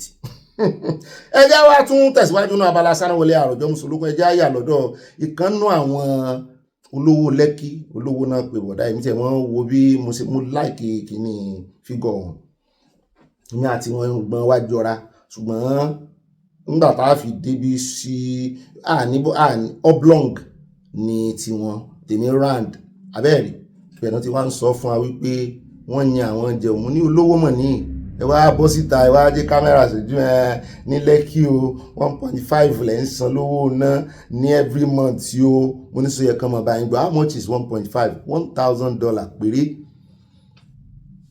depending on exchange rate báyìí o àbí kò wọ̀ bí 1.4 something ẹ wá jáde síta olówó tí àwọn ọmọge tẹ́ gbogbo àwọn tí ń kó yín jẹ tí ń kú fún yín wọ́n mọ̀ wò yín báyìí ni pé olówó bílíọ̀nìà náà pé yín wá ń complain 1.5 million naira lè fi ń ra náà àyà ní ǹjẹ́ ó sọ̀rọ̀ pé ó fi tó jọra wọn wéra wọn bó ń gbèjà àwọn mẹ̀kúnnù ní ẹ̀ bá ń tẹ̀ sí. So this is Lagos, Nigeria. All right, we call this place the Banana Island of Lekki Phase 1. Okay, we're still building. And right, for those of us that are in diaspora, it makes us feel as if we're back home in the UK. Makes us feel as if, why? Because we have all the amenities that we would expect in the UK. I have to pay through my nose for electricity on a weekly basis. Maybe cough out almost 500,000 naira on a weekly basis. So we have to manage it, and that's about 300,000 naira on a weekly basis. Yeah. Now this is where it gets really interesting. I'm at my mother's place, and she's on Bane. She has light all the time, 22 hours light, and she's spending 50,000 naira just over a week. I'm spending almost between 300 and 500,000 naira in a week. What's the difference between Magodo? Because my mom's not living in a poor area. She's living in a quite wealthy area. So what's the difference between Magodo and Lekki Phase 1? Let me gist you. I was at my mom's place yesterday. Yeah. She was talking about electricity bill, how it's so expensive. I was like, what do you mean, mommy? How can you say electricity bill is expensive over here? You know, you've not complained about it to me in the point where I am worried. Do you get? Because the money I send her on a monthly basis, she doesn't come back and say it's not enough. So as far as I'm concerned, she's perfectly okay. So I'm like, okay, how much is your electricity bill? Say, you will not believe it, KG. KG, I spend about 50,000 naira in just over a week on electricity. And we are band A. Band A is too expensive. I just go like this. Jeez. Ó náà lẹ ti rí yẹn ó ń já mọ̀ wípé kò sẹ́ni tí ó kan o pé gbogbo àwọn làwọn ń dá mẹ́ra àwọn sì ní ìmúmọ́ra ìjọba olódòdẹ o ó tiẹ̀ jẹ́ wípé senate president sọ wípé gbogbo nǹkan ń lọ létòlétò gbogbo nǹkan ń ṣẹnu re ìwọ́dà àlérí ìgbà lọ́nà abala ti sánáwọlé bàbá dénú àkójọpọ̀ ròyìn àmọ̀fẹ́ lójú extend díẹ̀ sọ̀rọ̀ kúnnákúnná àyà wájú wa débẹ̀ náà abala àwọn olólùfẹ́ wa abala comment section àròjọ mùsùlùmí. mo mà tún kí gbogbo ẹ̀yin olólùfẹ́ wa káàbọ̀ sínú abala yín abala comment section mọ́ mi Abọ́láńlé Ògúndọ́lá àwọn náà bá wa síde ètò wọ́n ní welcome sirs Obi and my lover ya God is with you more strength in Jesus Christ's mighty name love from Mama Dollar èmi náà tẹ love sí yín padà mọ́ mi mo nífẹ̀ẹ́ yín gan o àti gbogbo àwọn tá a wà lórí ìkànnì yìí. bẹ́ẹ̀ náà ni bá mi Rábì ọlọ́pàá dé wọ́n fi owó àtẹ̀jíṣẹ́ YouTube ránṣẹ́ sí àyà wọn ní ọmọ gbáládùn ọmọ ìjà èrè ra lẹ́nu owó yìí bá mi yọ yẹn kò ní yẹ lẹ̀ àpò yín ò ní gbẹ ibi tẹ́ ti mú kò ní kọ́sàlẹ̀ àpò. bẹ́ẹ̀ náà ni at Dimi FM wọ́n ní honestly exactly 100% I see these children both spiritual and physical. bẹ́ẹ̀ náà ni at Twilight Sparkles wọ́n ní ẹ jáde ẹ̀yin àgbà Yorùbá kí ẹ ran ilẹ̀ Yorùbá lọ́wọ́. bẹ́ẹ̀ náà ni bàmí Oríọlá Oris wọ́n ní ibà alábòsíà èmìlẹ̀ ń ké sí o wọ́n ní ẹni tí ológun àrìnyà ló ń jayán ọkọ tó fẹ́ ìyàwó mẹ́ta tó tún bẹ̀rù kí eyín rẹ̀ yẹn títí rẹ̀ má yọ torí òyìnbó kábìtì kò tún fẹ́ dá sí ọ̀rọ̀ ẹkùn méjì èwo ni kí n tún wá dá sí mbẹ̀ kan rí tèmi mú. There is God o ọgbọ́n lágbàlagbà àfi ń sá fún màálù Oríọlá Oris from Dallas, Texas. bẹ́ẹ̀ náà ni wọ́n tẹ̀síwájú wọn ní ibà ẹ máa mú mọ́ra bẹ́ẹ̀ ní Nàìjíríà. I just want to ask, do we still have Nansimbo in Nigeria anymore? àti wípé tẹ́ bá ti rí mọ́níjà olórin tó ti ń ṣe my chair sí ọ̀gá rẹ̀ ẹ ti mọ̀ wípé ẹlẹ́tànjẹ ní irú rẹ̀ ní àwọn tí Tinubu kó rọra lórí ọ̀rọ̀ VDM Oríọlá Oris from Dallas, Texas. mọ́mí Dorcas dúró Olúwatúnmiṣe wọ́n ní ẹlẹ́sìn Kristẹni àti Mùsùlùmí ní wàhálà Nàìjíríà ìjọba Nàìjíríà àti CDS ń parọ́ fún ará ìlú lórí ọ̀rọ̀ terrorist nítorí pé àdéhùn wà.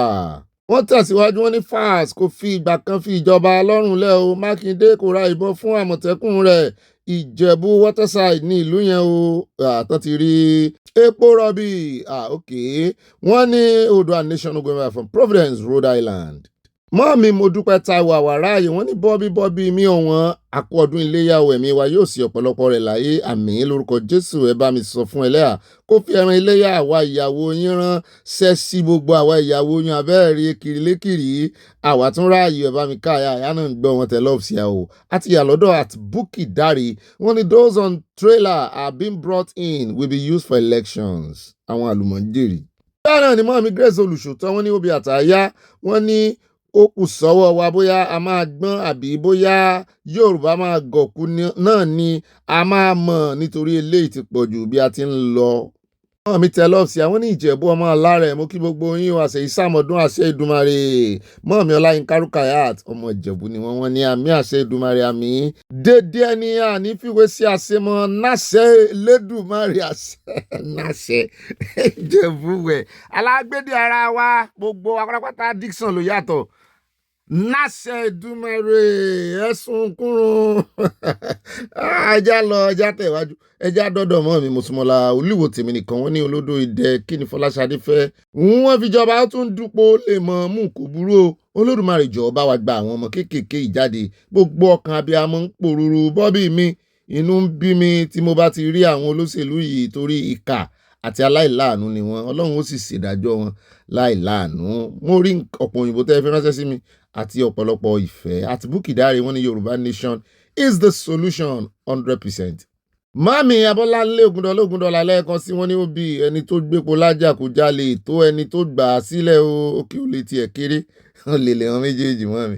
ẹnikẹ́ni tó bá ń ṣiṣẹ́ ẹrù gbígbà clearing agent gbọ́dọ̀ ní ẹ̀rọ ìyẹ̀rùwò ayé ti lajú jù yẹn lọ he knows about the drugs no doubt about that love from Amadola mo jẹ́rìí wọ́n kanjú abẹ́ ńkọ́ 100% wọ́n ní kí n mọ́ fi ẹ̀gbẹ́ ẹnu sọ.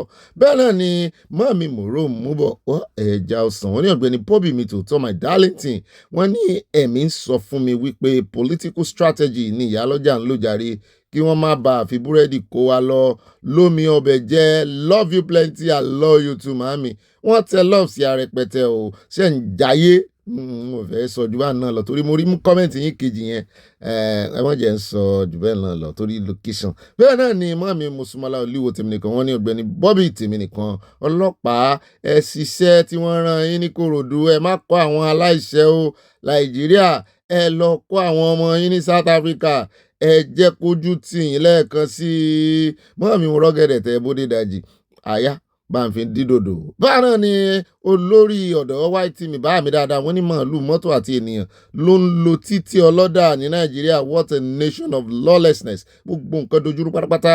Ebi ń para àlù gáàsì tí wọ́n tún fi ń ṣe oúnjẹ tí wọ́n gógó Elédùmarè gbà wá oúnjẹ tí wọ́n fi ń ṣe gangan ọ̀nà wọ́n. Bẹ́ẹ̀ náà ni mọ́mí Agnes Ọ̀sàdé wọ́n ní Bobby ẹ̀kú iṣẹ́ o ajú yín ṣe o àṣẹ Ìdùmarè ire o ire kàbìtì Yorùbá nation no going back. Bẹ́ẹ̀ náà ni bá mi rábẹ́ ọlọ́pàdé wọ́n ní Chief Igboho don't need backup for now orí ẹkùn ọpọlọ ẹkùn ẹkùn àti awọ ẹkùn where were you when Chief Igboho was in exile. Àyà náà ló ń fẹ́ dẹ́ ìkànnì ẹkùn lẹ́ o. Mọ́mí Bukky Briggs wọ́n ní ìjọba Èkó ti sú why they didn't ban this ìṣekúṣe on the road. No, this is not supposed to be acceptable. Lagos state government should ban this. They should arrest them. Where reference àwọn tẹ́ ń sọ ìròyìn pọ̀ lánàá. Bẹ́ẹ̀ náà ni ẹja lọ tààràtàrà sọ́dọ̀ mọ́mí Ọláyínká Rukayat alájà mi wọ́n ní Ọ̀gbẹ́ni Bobby eléyìí tún ṣẹlẹ̀ tí ó ti ṣẹlẹ̀ bí ọdún 6 sẹ́yìn báyìí ẹ reference yẹ̀ sí wa báà mi kan náà sọ pé is an old video mo lè mọ ìrírí ló jẹ́ ń lò ẹ sọ fídíò yẹn gangan ẹ mọ reference yẹ ẹ ṣeun.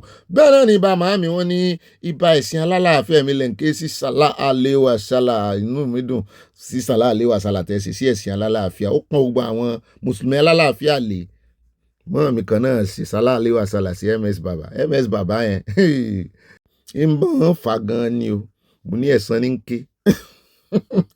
Wọ́n ní ibà táwà kàlítù bẹ́ẹ̀ ni mo bọ́ lọ́n dúró ibà mòró múbọ̀ ẹja ọ̀sán mọ́ mi rẹ́rìn. If it was possible, he could have sent a representative. Aya politically, Makinde has been degraded, discredited, and disgraced.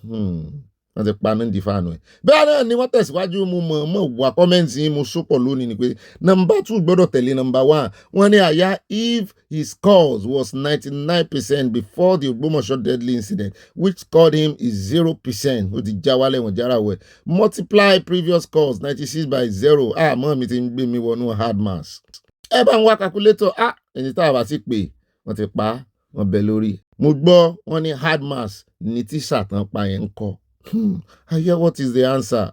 0 ni o. That is Makinde position now. Aya Bamiki sweetie oyin Consola. Báàmì Báfẹ́mi Bọ́sẹ̀dé wọ́n ti mọ ju bá. Bẹ́ẹ̀ náà ni Báàmì Martin Adébọ̀wálé wọ́n ní òbí tí I was wondering what was she talking about in that speech. Ẹ sọ fún kó lọ mójútó ọjà. Ó kì í ya lọ́jà general. Pé speech ọjà là ń retí lẹ́nu wọn bí nǹkan ó ṣe wálẹ̀. Bẹ́ẹ̀ náà ni at Dimi FM wọ́n ní odò àgbèwà ọkùnrin gbọ́dàlẹ̀ àṣẹ wàá àṣẹ́ntẹ́dùmarè wọ́n ní ń jẹ ìkúùkù ó yá ẹgbẹ́ kúùkù ẹ rọra bá ń nọ́ọ̀kì ẹni mo chop nọ́ọ̀kù. Bẹ́ẹ̀ náà ni àtọmọlára wọn ní ó Bobby ọ̀gá àyà ìjọ̀wọ́ ọ̀rọ̀ Nàìjíríà yìí ń burú sí ni lójoojúmọ́ ààrẹ àti ẹ̀yin aṣojú ìjọba gbogbo ẹ sí ojú àánú wo ọmọ Nàìjíríà gbogbo ọ̀nà ni wọ́n ń kojú ìṣòro no food no security no gas ó ga ọ̀ wọ́n tẹ lọ́ọ̀sì àti nǹkan pàánù láti Canada. Ní báyìí já tẹkọ̀ létí sọ́dọ̀ mọ́ mi Kẹ́hìndé wọ́n ní Bobby ẹ kú iṣẹ́ Ọlọ́run ní í ṣe Ọlọ́run ọba yóò máa ṣe àtìlẹ́yìn gbogbo wa nínú ìkànnì alálàáfíà yìí o àmì o ṣébí nínú àwọn repentant tí wọ́n ń dárí jìn tí wọ́n ń darapọ̀ mọ́ àwọn ológun wa ló ń kó ìbọn àti ìyà ìbọn fún àwọn Fúlàní nínú igbó. Mọ́ mi ewo tún ní ìyá àbọn ọmọ ìbọn náà wà báwọn ò bẹ́ẹ̀ náà ni mọ́ mi Stella Odile wọ́n ní Ọ̀gbẹ́ni Bobby àwọn ará Ìkòròdú gbọ́ pé àwọn jagunlabi ń bọ̀ wá operate ní Ìkòròdú wọ́n tètè pariwo òun ni wọ́n ṣe gbé ìgbésẹ̀ yẹn táwọn ọlọ́pàá fi lọ bẹ́ẹ̀ kán ṣàṣe ń tán ran wọn kán mọ̀ sí nǹkan mi mo rí ìfẹ́ tẹ̀tẹ̀ sí mi o bẹ́ẹ̀ náà ni Ọ̀gbẹ́ni Bobby June 30 ni wọ́n fún wọn dá o ìyẹn ní South Africa kódà mọ́ọ̀mí Florence Alade wọ́n ní Ọ̀gbẹ́ni Bobby Àtàyè kú iṣẹ́ òní o mọ́ọ̀mí ẹ̀yin náà kú iṣẹ́ òní o bó o lọ́dọ̀ yín wọ́n ní bí a ṣe ń bá a lọ báyìí inú ilé kálukú ni yóò jẹ́ chọ́ọ̀chì rẹ̀ níbo là ń lọ Nàìjíríà lórí gas Oòduà nation no going back níbi tí kò ti sí àyè fún sàríà wọ́n tẹ lọ́ọ̀sì àti nǹkan panu bẹ́ẹ̀ náà ni mọ́ọ̀mí Stella Ogunbàjò mórí pọ̀ yín o wọ́n ní ká sọ pé pọ̀ ibà pọ̀ Oòduà nation no going back God bless Oòduà nation wọ́n tẹ lọ́ọ̀sì à. Àtọmọlára wọn ni ó Bobby ẹkú iṣẹ́ ìlú Ọlọ́run ní í ṣe bá kà síwájú kò bójúmu rárá bí àwọn ìyàwó gómìnà Ọ̀yọ́ àti ìyàwó ààrẹ kò ṣe jáde síta kí wọ́n tilẹ̀ sọ̀rọ̀ ìyànjú wọn kò ṣe bí abiyamọ tó nífẹ̀ẹ́ ará ìlú it's too bad tẹ́ rí tọ̀yọ́ yẹn Ṣèyí Mákindé nìkan ní ń dá ìjọba ṣe mí ò tiẹ̀ gbọ́ ìròyìn ìyàwó Ṣèyí Mákindé rí before now gan kó tó di pé ìṣẹ̀lẹ̀ yẹn ṣẹlẹ̀ bẹ́ẹ̀ náà ni àtúntò iná rìmọ́ mi ni mi ò trust àwọn online babaláwo yìí o àwọn ará ilé Bánkọ́lé olórí Sadélótò mo ti wà lọ́dọ̀ yín o wọ́n ní Obi ayọ̀ ní ẹkú iṣẹ́ takuntakun àwọn gómìnà ilẹ̀ Yorùbá ti gba bọ̀dì lọ́wọ́ àwọn Fúlàní abẹ́ gbogbo wọn kí wọ́n fi orí àpèrè wọn sílẹ̀ o shame on them ìró ẹkùn ló lè ṣe Oòduà nation no going back ire kábìtì mọ́ mi lè bẹ́ẹ̀ sí bá ní òun fẹ́ ṣe kinní kan lọ́dọ̀ Sunday Igboho wọ́n báyìí ní mọ́ mi wọ́n nífẹ̀ẹ́ bàbá mi Sunday Igboho jù bẹ́ẹ̀ náà ni ẹja lọ sọ́dọ̀ Mọ́ọ̀mí Adésọlá Ọládèjì wọ́n ní ìjọba aláìláàánú àbí àlùjọ̀nú ni òkè àlùjọ̀nú burúkú ó ṣe fún yín o. bẹ́ẹ̀ náà ni Mọ́ọ̀mí Mọ́tilọ́lá Kọ́mọláfẹ́ wọ́n ní Bobby mò ń jẹ́ yín gbogbo àwọn olórí ti jẹ dòdò ẹnu wọn ò lè sọ òdodo mọ́ o àwọn wèrè bíi tiwọn náà ń gba owó ikú àti ìyà ọdún 4 míì wọ́n ti gbé orí ahun mi Oòduà nation no going back nìkan ní ọ̀nà àbáyọ o. bẹ́ẹ̀ náà ni Mọ́ọ̀mí Grace Olùṣòótọ́ wọ́n ní Nigerian children's in kidnappers den on Children's Day this is not funny but heartbroken sad and bitter ó korò janjan Nigeria government níbo ni àwọn ọmọ wa ogun ọ̀la wa wà. Mọ́ọ̀mí àwọn ọmọ tí wọ́n tán bí nìkan náà mọ ibi tán wà o wọ́n mọ tàwọn ọmọ mẹ̀kúnnù o. Mọ́ọ̀mí tó iná rí wọ́n ní àkútúkú ọmọ South Africa yẹn rest in hell. Mọ́ọ̀mí Stella Odele wọ́n ní Ọ̀gbẹ́ni Bobby apariwo títí kábàbà sunkún ojoojúmọ́ bàbá Akíntóyè nìkan jáde fún Oòduà nation wọ́n ní àwa tá a wà lábúrò la fẹ́ da ìjọba rú ó ti wá dojú ẹ̀ báyìí sáwà la dàrú àbọ̀n náà fọ́.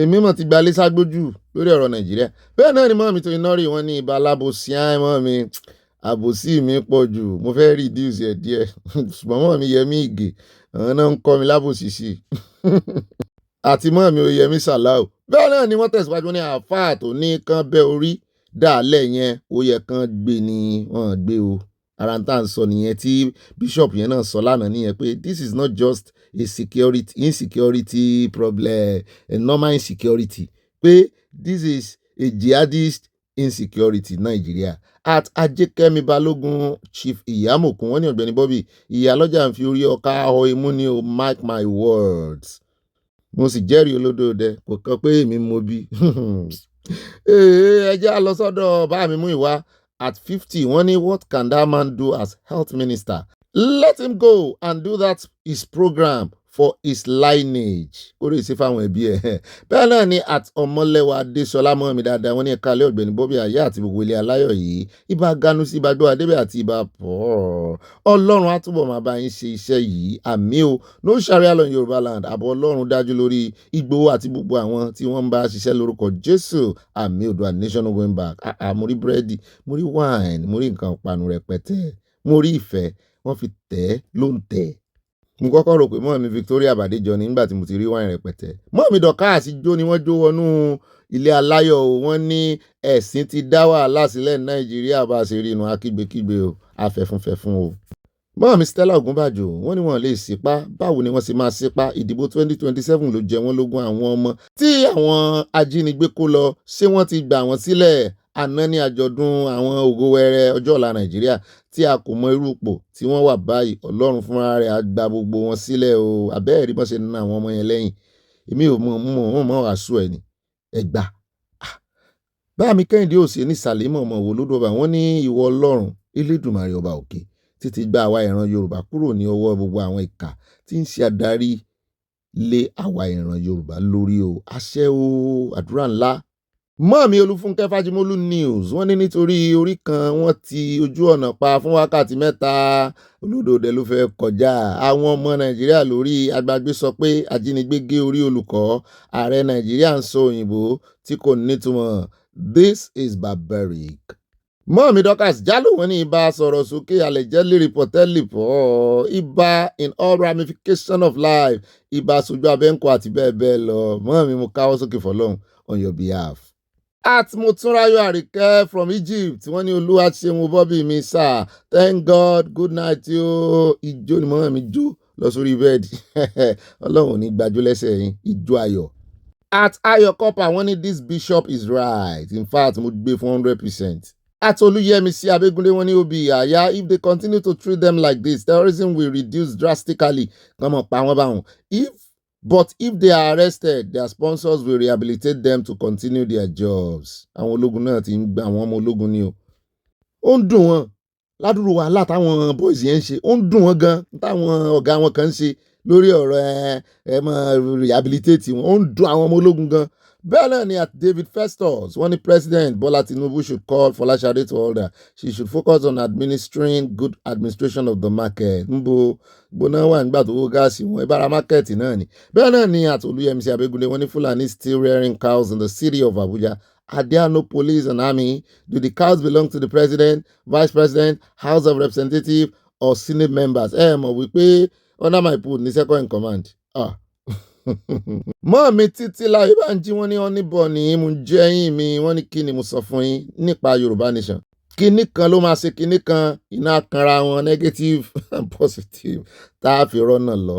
Bẹ́ẹ̀ ni báyìí Samuel Olúwaṣẹ́gun wọ́n ní Oòduà nation no going back, together we move. At Josephine Aláwìyé mọ́ọ̀mí ní no space for blasphemy law in our Yorùbá land by the great power of God. Ilé aláyọ̀ ire Oòduà nation no going back ní kíákíá. Àfi pàkà ìbàgbé wọn débẹ̀ from London. Mọ́ọ̀mí mo rí. Mọ́ọ̀mí Fúnmilọ́lá wọ́n ní mo kí gbogbo ilé o. Bákàdé sálà to all Mùsùlùmí alálàáfíà àwọn náà wà ń bí o. Òṣò ń jàgídíjàgan ń bí o. Ọdún ayọ̀ làwọn máa ṣe o, àmì Olúwa máa túbọ̀ kún àwọn ẹ̀ṣọ́ aláàbò alápá o. Nàìjíríà gbogbo ẹ̀ ti dojúrú bí ẹsẹ̀ àwa télọ̀ Mọ́ọ̀mí. Ẹ máa ránṣọ fún àwọn ìbẹ́ta mi. Bẹ́ẹ̀ náà ni at Mosab Tropical wọ́n ní bàbá wo ọmọ rẹ ọmọ wo bàbá rẹ wọ́n ṣẹ̀ṣẹ̀ bẹ̀rẹ̀ ní òwe àgbà. Mọ́ọ̀mí Tóyìn Adéoyè wọ́n ní Obi tíá mo ń jẹ́ Tóyìn Adéoyè tíá. Wọ́n ní please tell the baba to go and get our children back from the captive of àwọn eléré ibú Fulani in the forest to believe in his Ogun abẹnugọ̀ngọ̀. Bàbá ológun abẹnugọ̀ngọ̀ mo rí ìfẹ́ tẹ́tẹ́ sí ajárí. Wọ́n dán pọ̀lọpọ̀ wọn lóhùn lórí àgbàgbé. Yorùbá nation no going back. Bàbá yẹn rò pàwádà là ń ṣe. At Mrs. Sipawa wọ́n ní the Fulani herdsman is telling lies that he's afraid of bandits in the bush. He just wants to fool us. Fulani's herdsmen and bandits are working together. He knows that he's guilty with his cow on the road. That is why he's finding excuse. At Báàmí Olúwadésínà mo rọ́wọ́ yín o, wọ́n tẹ lọ́ọ̀ sí a fire mẹ́ta. Bàbá ti gbàdúrà wọn ní sọ fire kò fi sí ilé ẹ̀. Mọ́ọ̀mí Dorcas Jálò ìbà Ọlọ́run kábíyèsí Ọlọ́run tó ga ju gbogbo ọba nínú ayé lọ. Àṣèbá yín o Jésù Kristi, àṣèbàkíbàṣẹ o. At Mary Asipriano oníbọ́bí ìfẹ́ mi wọ́n tẹ lọ́ọ̀fù wọn fi dá láàrin wọn bú sẹ́rìn ayọ̀. Àṣkárí tó mòjì ṣé mi tún la àṣkárí ìgboro ní Cipriano. My one and only sugar daddy, love you honey, I love you too my sweet, my Nico. My tom sweet Nico mo rántí sweet yẹn Nico mọ́ọ̀mí ṣe rántí Nico sweet mọ́ọ̀mí abẹ́ akínsẹ́ mọ́yìn ẹ̀sìn ní rántí Nico Nico sweet ta yẹ́rìyẹ́rì.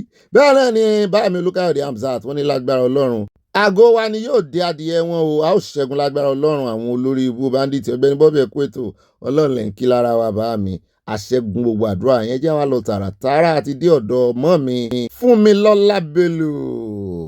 Mo fi tọ̀ọ̀tọ̀ dárúkọ yín wọ́n ní Ọ̀gbẹ́ni Bobby ọkọ̀ wa ìbá gbé wọn débẹ̀ ọmọ olóde òkúta. Ọlọ́run ṣeun fún ìdájọ́ tí Ọlọ́run ń bá wa ṣe fún àwọn agbésùnmọ̀mí yìí o, orí wọn burú ó bògiri. CSI nothing do you sir, love you. Wọ́n tẹ love sí a mo rí ọ̀gẹ̀dẹ̀ mo rágbàdo òjò ó jiná o Toronto. Mọ́ọ̀mí Mary Odùnú ìtèmi nìkan wọ́n ní Obi ìtèmi nìkan ǹjẹ́yìn àtàyà mi aláṣeyọrí ibà amúlùdùn ibà aláyọ̀ wa ọkọ̀ àwa 16 àgbélé aláyọ̀ yìí èmi ni o no room for blasphemy law, no space for sharia in Yorùbá land.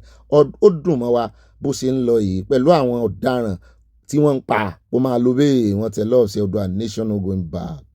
Mọ́ọ̀mí Florence Ọlábísí wọ́n ní God bless you Ọ̀gbẹ́ni Bobby amen and you too àti gbogbo wa Ọlọ́run á máa fún àwọn ọmọ ológun tí kò gbàbọ̀dè ní ilẹ̀ Nàìjíríà sí àmì ó mú láìkí bẹ́ẹ̀ sì fi kíní sí yẹn tí kò gbàbọ̀dè ṣùgbọ́n àwọn tó gbàbọ̀dè ikú gbóná ni àwọn náà máa kú Ọlọ́run máa pín Nàìjíríà fún wa. Alájà mi dáadáa Kudirat Wahab wọ́n tẹ lọ́ọ̀fù léyàsíà wọ́n bú sẹ́rìn ayọ̀ mo rí nǹkan panu tẹ̀ fi ránṣẹ́ sẹ́rìn àgbòló wà ń bẹ̀ àbí ti màálù. At Ogbo Abewọn bá mi dáadáa wọ́n ní ẹ̀gbọ́n Bobby mo kí yín o kí ìyá lọ́jà general má dàbàrú what's on ground much love to Akọni Oòduà also known as Igbóòṣà owó bàbá dami mo rí búrẹ́dì mo rọ́gẹ̀dẹ̀ gbogbo ẹ̀ lájẹpọ̀ Oòduà nation no going back. At David Festus bá mi dáadáa wọ́n ní all these words that happen in the Bible happen in the Old Testament but the New Testament bring peace forgiveness and love for enemies which is the gospel of Jesus Christ that brought Christianity. Báàmì Adétáyọ̀ Adégẹyè wọ́n ní ó bí inú mi dùn bó ṣe yẹ kí àwọn ọmọ ológun máa ṣe nìyẹn mo gbé kúndùsì fún wọn a máa bọ́ lọ́wọ́ àwọn Fúlàní yìí bó pẹ́ bóyá ìbùkún ní fún orílẹ̀-èdè Oòduà from Newark New Jersey USA wọ́n tẹ love sí a. At Olukayode Goodness wọ́n ní you said Buhari met Tinubu met it so who brought it àwọn méjèèjì náà ni ẹ mọ̀ wípé àwọn méjèèjì hùn ó ti di àrùn onígbà méjì wọ́n ní APC brought it Tinubu has been the most dangerous president in the history of Nigeria because I don't think Tinubu has anything to offer Nigeria he is only after Nigerian treasure. Mo jíṣẹ́ yín bá mi Olukayode Goodness. Mọ́mí Mary Odùnú ìtẹ̀mí wọ́n ní Bobby mi tó tọ́ mo gbà fún bàbá bishop tí wọ́n sọ òdodo ọ̀rọ̀ Olúwa fi ààbò tó dájú bò yín o àmì o gbogbo àwọn adarí ìjọ tó làmìlaka tá a gbójú òkùnlé wọ́n ní tí wọn ò rí nǹkan sọ wọ́n ní Olúwa ò sí lẹ́yìn alábòsí ẹ máa jèrè iṣẹ́ ọwọ́ yín àṣẹ kò ní pẹ́ ẹ ò ní jèrè mọ́mí tán náà ní jèrè o ilẹ̀ ló máa gbé gbogbo alábòsí mi láṣẹ Ìdùmarè wọ́n tẹ lọ́ọ̀sẹ̀ Oòduà nation no going back. Mọ́ọ̀mí Olúfúnkẹ́ Fájimọ́lú wọ́n ní Bobby Oga ọlọ́pàá ń sọ́ṣẹ́ yìí Tinubu àti Ṣadé Òjó Tinubu nínú owó Nigerian taxpayers money ọ̀rọ̀ tí VDM fi ránṣẹ́ sí Ọ̀nànúgà dára bẹ́ẹ̀ wọ́n fèlì nínú ìjọba wọn gbogbo ayé rí wọn.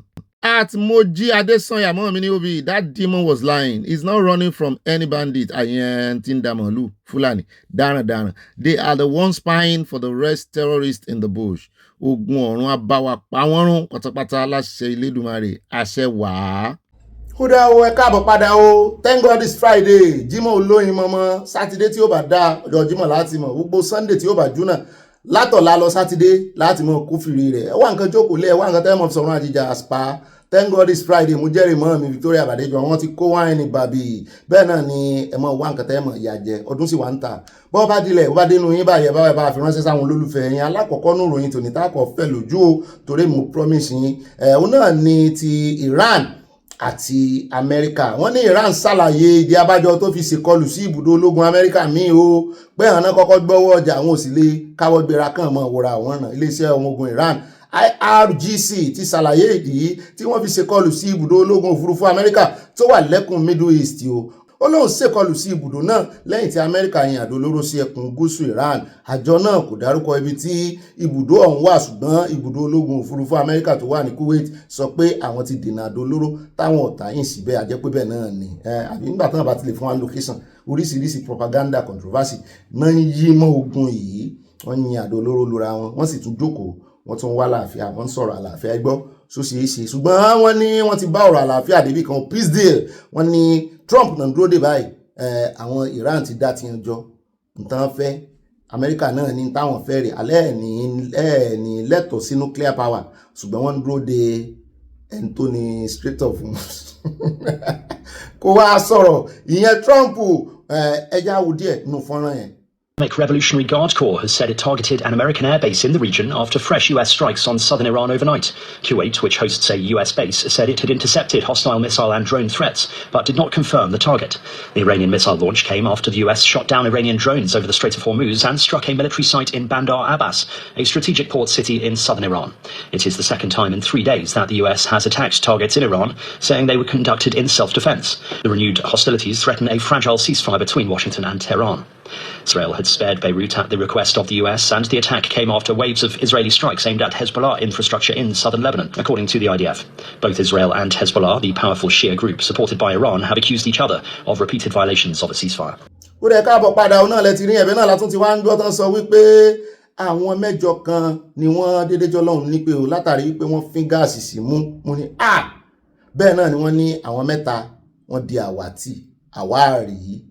The death toll from a chemical spill at a paper plant in the northwestern United States has risen to 8, an official said on Thursday, with 3 others still missing.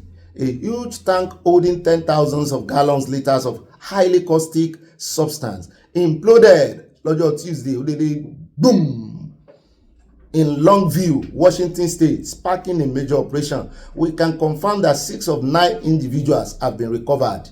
Brad Hannick, fire chief of Longview Fire Department, told a news conference. Only we continue to work. Wọ́n ní chemical ló yí pọ̀ mọ́ra wọn mú alkaline solution, hydrozide and sodium sulfide that is used to break down wood chips and create pulp from which paper is made. Chemical tó fi ń ṣe paper. Òun náà máa ń dà sára igi. Èmi náà máa ń wò pé sọ máa ń fa igi ni. Tí àwọn kò sawdust, wọ́n máa ń fi sawdust ṣe kíní. Toilet roll náà technology ó ti wà tipẹ́tipẹ́ o mo wo pépà funfun nǹkan tá a mọ́ rí o igi wo ló wá funfun bẹ́ẹ̀ ni igi wo ló funfun abẹ́ igi wo ló funfun báyìí rí ṣé ẹ ti rí igi inú tó funfun báyìí rí ẹ ti rí ibo lẹ ti rí igi tó funfun báyìí ó jẹ́ kọ́ ni mò ń sọ ó jẹ́ funfun ẹbí ẹ mú ebó ó jẹ́ igi lẹ́mú Ọlọ́run ní dára igi fúnra rẹ̀ tó funfun tó nàró báyìí tó funfun ẹ̀ ní dá bẹ́ẹ̀ bá kanrú ẹ̀ bọ́dẹ̀ kanrú ẹ̀ gan-an yóò japa ara ẹ̀ náà ti wá mú pépà funfun pépà yìí funfun ara igi brown ẹ̀ bá wọn pè kẹ́míkà rí o bá a bá ń fi tissue paper náà tá a fi ń ṣe gára fi ń clean mo ní lo tíṣù mọ̀ lóyìnbó sí rí tíṣù ní kó tó sẹ́ẹ̀ fún mi ẹjọ́ òwú ẹ̀yìn tí lóyìnbó bó lẹ̀ ṣe ń ṣe ẹ máa lómi o tábà ń tààrà gidi ni o àti ọṣẹ olówó ọṣẹ tán fi máa ń fọbẹ̀ ń wò kì í sàwọn kẹ́míkà ọṣẹ yìí o èèyàn kan wà máa lo tíṣù nìkan tíṣù ó rẹ̀ jáde wájú ẹja sáré yà ní ọ̀dọ̀ arákùnrin yìí former ex Sky Bank chairman tí wọ́n fẹ̀sùn kàn tán mú sọ́tì ẹ̀ ti dájọ́ rẹ̀ ni tán fi lè mú sí Kùjé eléyìí lágbára o wọ́n ní wọ́n rọ́ọ̀bù ẹ̀ ní 120 million wọ́n ní eléyìí kì í ṣe rọ́ọ̀bù só lè lò á wọnú Kùjé láti ta wọ́n láwọn agbófinró kan náà rí ń bẹ̀ ṣùgbọ́n èmi ò kà sí rọ́ọ̀bìn. The source added that development has generated tension within the correctional facility, with some inmates accusing the officers of abuse of power. Former chairman of Skybank PLC, Tunde Ayeni, was allegedly robbed of his wedding ring and an expensive was allegedly raped. Kilo 120 million lọ sínú ẹ̀wọ̀n. Wristwatch here àti ringi wedding rẹ̀. Ó gbé òtí wọnú wedding. Pé ó gbé òtí wọnú prison wípé òun sì fẹ́ràn ìyàwó òun bó wọn bá fi padà dé wọn gbọ́dọ̀ gba ìyàwó òun àti 120 million by senior officials of Nigerian Correctional Service during a raid in Kuje Correctional Center in Abuja. Multiple sources within the Kuje Sahara Reporters Correctional Center told Sahara Reporters that operation was carried out by officials led by Deputy Controller General DCG of Operations alongside officers in charge of the facility. According to the insiders, the officers stormed the prison yard with operatives accompanied by white dressed in bulletproof vest. One of the former chairman of Skybank in Kuje prison was searched and wedding ring yẹ kí ló lè fi ṣe wọ́n fẹ́ rehabilitate ẹ̀ o tún rè náà kí ló fẹ́ mọ̀ fi 120 million ṣe nínú kìíní ó lè mọ̀ jẹ wà ebi ìjọba ń pèsè fún wọn fáwọn ẹlẹ́wọ̀n bẹ́ẹ̀ ó sọ oúnjẹ ìjọba òjú ọ Abba Kyari náà wọ́n lòun náà sì wà ń bẹ́ o wọ́n ní 2 million náà bá lápò tiẹ̀ mú ní bóun náà ṣe ń rówó mú wọlé lọ́rọ̀ kan wọ́n ní Túndé Ayẹni consider láti file an official petition against àwọn tó wá ṣiṣẹ́ the bank chairman wants to petition them as I speak to you ẹni tí ó bá Sahara reporter sọ̀rọ̀ ní sọ bẹ́ẹ̀ fún Sahara reporters àwọn òṣìṣẹ́ o it was gathered allegedly ní lọ́dọ̀ tí àwọn tẹ́ bá gbọ́ lórí ìkànnì kí ni o allegedly and reportedly however ó ní insider alleged that valuables and cash belonging to some high-profile detainees were confiscated without proper documentation or accountability. Wọ́n ní ìdí tí wọ́n ṣe ń palariwo nìyẹn wípé àwọn nìkan mọ̀ gbà lọ́wọ́ àwọn ṣùgbọ́n kan dọ́kúmẹ́ǹtì ẹ̀ dáadáa o ló dáa o sáàlì wọ́n lè sọ fún wa pé láti ta bó lè wá ja prison láti ta. Wọ́n sọ wọ́n ní ẹ̀ńtẹ́ẹ̀sì rí wọ́n ní wọ́n ti ẹ̀sùn 15 billion naira kan ní jẹ́ lọ́wọ́ ìyẹn Ayẹni is currently facing trial over alleged fraud of about 15.7 billion naira. He was recently granted bail of 200 million naira by an Abuja High Court with strict conditions including sureties who must be federal civil servants and one bank guarantee of 15 billion. Bóyá owó yẹn ló ń ṣàjọ owó bẹ́ẹ̀lì ẹ̀. Ẹjá tẹ̀ wájú jàre gbogbo àwọn dírámà tá a máa ń rí ní àwọn ìlú tí wọ́n bá ti ń disappoint èèyàn náà rí. Ẹjá dọ́dọ̀ Ọ̀gbẹ́ni Abubakar Atiku níbi tó ti ga òsì máìkì wípé lẹ́yìn tó ń sọ̀rọ̀ lánàá òun gbọ́ ariwo pé ariwo ọjà ní létí tòun òun ò gbọ́ pa gbẹnu ẹ̀sán ọ̀hún bó ló ṣe sọ fún odidi olórí orílẹ̀-èdè kó ká agara rẹ̀ kó kẹ́rù rẹ̀ kó máa lọ sí bodilon torí tó lọ lọ́jọ́ léyà orí ìkíjímọ̀ ní orí ìkíyídì ọdún lórí ìsí gẹ́gẹ́ bí mùsùlùmí bẹ́ẹ̀ náà ni mò ń gbá wuyewuye kan àwọn kan wọ́n ní wọ́n gbé news kan jáde presidency ti wá ní kò rí bẹ́ẹ̀ o wípé wọ́n ní ààrẹ olódòdó ti di Christian wọ́n rí mọ́tò tàn wọ̀ jọ bẹ́ẹ̀ ni pé àmì kíní kristẹni bánà kristẹni wà ń bẹ wọ́n ní presidency sá ti jáde báyìí àtàwọn agbófinró wípé ìyàwó ààrẹ ni pásítọ̀ kò sì sí tó burú táàrẹ bá wọ mọ́tò wọn àbí tẹ́ rí kọ́lọ̀ kristẹni tí a ti wípé kò yẹ kí president lẹ́sìn gan gbogbo ẹ̀sìn lọ àtẹni tó lẹ́sìn àtẹni tí ò lẹ́sìn náà ń ṣe president lé lórí pé kí ló fẹ́ wá fa awuyewuye ṣùgbọ́n àwọn sọ fún yín officially and categorically pé ààrẹ olódòdó mùsùlùmí ní ọ wọ́n nítorí gbòòrùn pé àwọn onípolitics sọnù náà tún fẹ́ mọ̀ fìyẹn dá wàhálà lẹ̀ mo ní kò kàn wá kí ni èsì tẹ́fẹ́ fàtìkù wọ́n ní ká kọ́kọ́ jẹ́ kàtìkù sọ̀rọ̀ náà ká tó gbọ́n tí presidency fi fún lésì wípé kọ́sítọ́mà dáadáa làtìkù kan halẹ̀ ni òsì ń tẹ́dìyẹ rẹ̀ tí ó fẹ́ yẹ àṣà ṣe o ṣùgbọ́n Àtìkù ló ń fẹ́ sọ ẹja ọkọ̀ gbọ́ tìjọba ìsìtàn fún lórí ọ̀rọ̀ tó sọ lánàá ká tó wá ga máìkì sẹ́nu Àtìkù tó náà ń kìlọ̀ fún ìjọba wípé kán fi ẹrù fà ilẹ̀ mú ní kí ló kàn bẹ́ẹ̀ rèé bá san béèlì ẹ̀ ebá ti fún béèlì rèé bá san náà ìjọba Nàìjíríà ti wá dá Àtìkù àti àwọn ọmọ ẹ̀yìn rẹ̀ lóhùn wípé ariwo lásán lẹ̀ ń pa o. A fresh political storm erupted on Thursday after the presidency and the ruling All Progressive Congress dismissed former Vice President Atiku's Abubakar's emergence as the African Democratic Congress presidential candidate as inconsequential, describing the opposition coalition behind him as a gathering driven by grievances rather than ideas. Wípé Atiku polled 1,846,000 something votes to defeat former Minister Transportation Rotimi Amechi and economist Mohammed Ayatu pé tán bá gbé gbogbo ẹ̀kẹ́gbẹ́kẹ́gbẹ́ ara wọn kí ló fi nà wọ́n nínú primaries. Wọ́n ní lẹ́yìn ìgbà tí Amechi àti Ayatu dín tán láwọn ò ní gbà ní presidency náà wá react wípé ní 2027 tí ń bọ̀ yìí àwọn ò na Atiku lálùwọ̀lẹ̀ ni àwọn tí ń nà tipẹ́ àwọn mọ òjò tó jẹ́ àwọn ọmọ weak point yẹ pé ó tún wá ní kí ọ̀gá àwọn odidi ọ̀gá àwọn kẹrù kòkó l'Àbújá pé ta ló wá fẹ́ wọbẹ̀ yóò ṣẹlẹ̀ kejì rẹ̀ mọ́nà káì pé bẹ́ẹ̀ náà ni Wike náà dànù wípé níwọ̀n ìgbà tóun sì jẹ́ olórí Àbújá FCT o táàrí olódòdó ní wọlé o although not enshrined in the constitution yẹn wọ́n fi ń ṣe ẹlẹ́yàmẹ̀yà ẹ jẹ́ kí á zónù ẹ̀ zoning wọ́n ní ṣùgbọ́n síbẹ̀ náà àtòun àti zoning rẹ̀. And the presidency was forced to react, describing Atiku's candidacy not as a political threat. Pé àwọn ò tiẹ̀ gbọ́ but as a continuation of what he termed as a familiar and predictable pattern of presidential ambition that has defined the former vice president's political character over 3 decades. Wọ́n náà mọ gbogbo kọ́nà rẹ̀, gbogbo ọ̀nà tí wọ́n gbé gbà tó simple fún wọn láti nà. Senior Special Assistant to the President on Media and Publicity, Mr. Tope Ajayi, who spoke to our Oniroyin, dismissed the coalition that produced Atiku's candidacy as an alliance driven not by ideology or governance vision, but by resentment and exclusion from political power. Wípé ńgbà torí ó rí pé career àwọn, pé ńgbà torí pé political career àwọn ti ń fìdí rẹmi, kán tí àwọn náà sọ́dẹ̀dùn arinlẹ̀. Pé ara títí lára ní fi ń ṣe. Ajayi said Atiku is welcomed into the race.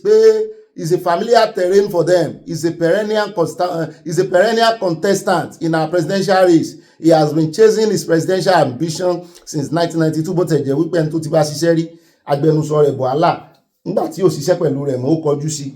Wípé ọ̀gá mi ẹjẹ́ ń sòótọ́ fún yín. Ẹ má rò pé torí pé mi ò bá yín ṣiṣẹ́ mọ́ o. Ògo ẹ̀ lógo presidency. Àyànmọ́ yín ò rọ̀ mọ́ presidency. Ajayi said Atiku is welcome. By the way, we can say he's a veteran of the presidential contest. Pé ó mọ bó ṣe ń win ní primaries. Pé gbogbo àga tó lè jókòó lé tó ga jù Nàìjíríà náà ni vice president. Pé àfi tó bá máa ṣe vice president ààrẹ olórílẹ̀ kò tiẹ̀ sáàyè fún. Ẹ̀yà tẹ̀wájú wọn ti dá lóhùn ṣùgbọ́n Àtìkù wa ní òun ò ráàyè tiwọn ṣùgbọ́n lórí ọ̀nà tán fẹ́ fi hàn gádígádí. Tẹ gbogbo àwọn èròjà tó ń nílò irú El-Rufai irú Malami pé wọ́n confiscate gbogbo nǹkan dúkìá Malami mo ní gbogbo ẹ̀kọ́ díẹ̀ ni bẹ́ẹ̀ náà ni wọ́n fi El-Rufai sí àmọ́ pé wọ́n kọ̀ wọ́n gba béèlì ẹ̀ ẹ bá ń tẹ̀sí ẹja gbọ́ lẹ́nu rẹ̀ ó yọ̀rọ̀ rẹ̀ ó make sense títí. Our great party is a coalition built through hard work, immense sacrifices and compromises, guided by our determination to rescue our country's democracy, which is facing its greatest threat since the return of democracy in 1999. As I speak, virtually all opposition political parties in the country are being thrown into different forms of leadership crisis. And opposition figures continue to be harassed and intimidated, including those languishing in detention, such as Malam Nasser El-Rufai, who distinguished himself as a public servant, including as a minister and a two-term governor of Kaduna State. He has been in detention for 3 months, despite court orders granting him bail. He has been denied the right to celebrate 2 important religious holidays with his family, in addition to being denied the opportunity to be by his mother's side as she took her last breath. What a cruel government. All because he is leading opposition figure. This kind of cruelty must stop. The government continues to harass, intimidate, and coerce opposition politicians to join the APC, using the security agencies as well as the agencies which were set up by a previous government to fight corruption. Under this government, once a person joins the APC, the harassment by these agencies ceases, and charges against them magically disappear. This abuse of power must stop. Great care was taken to ensure that due diligence was done in the process of forming this coalition. Yet the government and the INEC continue to undermine it, even trying to deregister it. Let me warn. Let me warn again that any further attempt to interfere in the affairs of the party by the presidency, INEC, and judiciary will be fiercely resisted. Enough is enough. Ó rẹ̀ káàbọ̀ padà ẹja wa sáré yà lọ́dọ̀ arákùnrin tó ń pàkíyèsí ìjọba sí wípé ẹ mọ́ fọwọ́ gbẹ̀fẹ̀ mú ọ̀rọ̀ omíyalé àgbàrá ya sọ́fún ẹ wá wo ọlọ́gọ́lọ̀ ẹ wá wa agungi pàápàá jùlọ ẹ̀yìn tèkó pé ẹ mọ́ dúró ní federal government owó wà lọ́wọ́ ìtẹ̀lifíṣẹ́ o pé àjálù ní flooding náà o ẹ lè mọ́ fojú tẹ́ńbẹ́lú ẹ̀ pé bí agbésùnmọ̀mí ṣe burú tó náà ní flooding náà agbésùnmọ̀mí ní flooding náà o. ló ganu di sálárì Nàìjíríà báyìí agbésùnmọ̀mí ti wá di yẹ̀yẹ́ pé flooding tẹ́ ń rí yẹn náà omi yalé àgbàrá ya sọ́ọ̀bù pé agbésùnmọ̀mí lónìí náà o òun mọ̀ yalé kiri mọ́ kidnap dúkìá àwọn èèyàn ní kíjọba kan mo ní bàádà mo ní èyí tó jágbésùnmọ̀mí gan-an ìbàdà mélòó lẹ ti rí tán yàn ìrun náà fìlà mélòó lẹ ti rí tán yàn lé lórí àwọn sọ pé kínní àgbàrá pátápátá wọn jáde ẹ mọ́ dàdọ̀tí sójú àgbàrá o ẹ mọ́ sí ó tọ̀nù òsùn tó kàn wọ́n bá sì ti rí pé omi gbé èèyàn lọ wọn mọ̀ bá wọn kẹ́dùn àbí nígbà tí omi bá gbé odidi 200 lọ ní Kevin last year tán tún wá wọra wọn ràn yíya ẹ̀ tàbí tíjọba náà wò wọ́n ràn tán ṣe nǹkan kan ẹ bá ń tẹ̀sí ẹja gbọ́ lẹ́nu ẹ̀.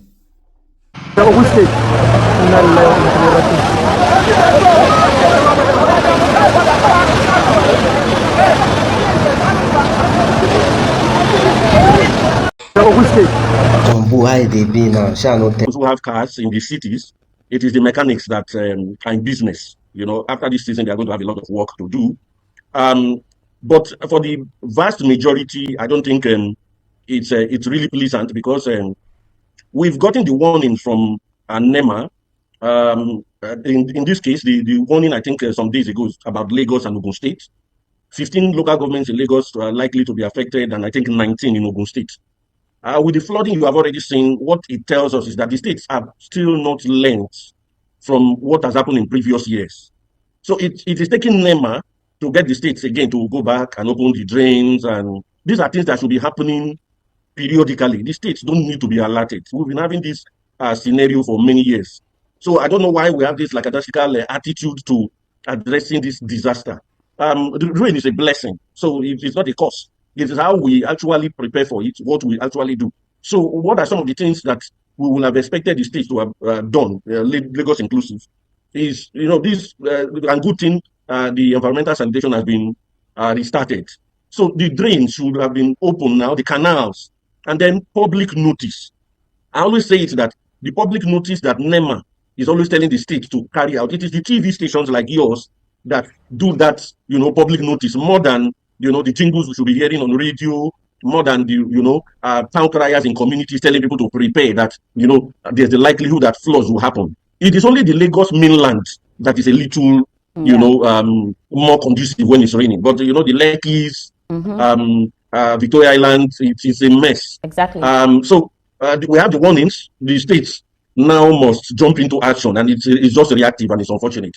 Don't forget that we're only talking about Lagos and Ogun State now. I think a month or two ago, let's say a month and a half, we've already heard the Nigeria Geological Services Agency and NEMA talk about flooding in 30 states. So this is not new, and it has been like this. I continue to maintain since 2012 when we had the catastrophic flooding in about 21 states of the Federation. So we've been having this yearly, it is improving. The early warning systems are getting better. The predictions are getting better. The problem is at state level intervention. That's where we have the issue. The states do not learn from what happened previous years. You talked about Mokwa. You know, there was a disaster in Mokwa last year. The question we should be asking, for instance, is what has been done in those communities that had that catastrophic flooding in Mokwa last year? Nothing tangible, that's what I hear. Nothing tangible has happened. So it's almost like there are disaster capitalists who are waiting, oh, once this thing happens, okay, quickly they mobilize and start distributing palliative where some people make money. And then those kind of actions that do not address the real situation on ground. What we should have been hearing now is not NEMA telling the states to do it. It is what we will be seeing. We'll see drains being opened, canals being cleared of plastic. Ọ̀dà o kò ní ìdí atótónu, kò ní ìdí awuyewuye, kò ní ìdí àwáwí ẹja lọ sí Mọ́kwá. Bẹ́ẹ̀ bá rántí ní Mọ́kwá ní last year tẹ́ bá mọ iye ẹ̀mí tó sùn.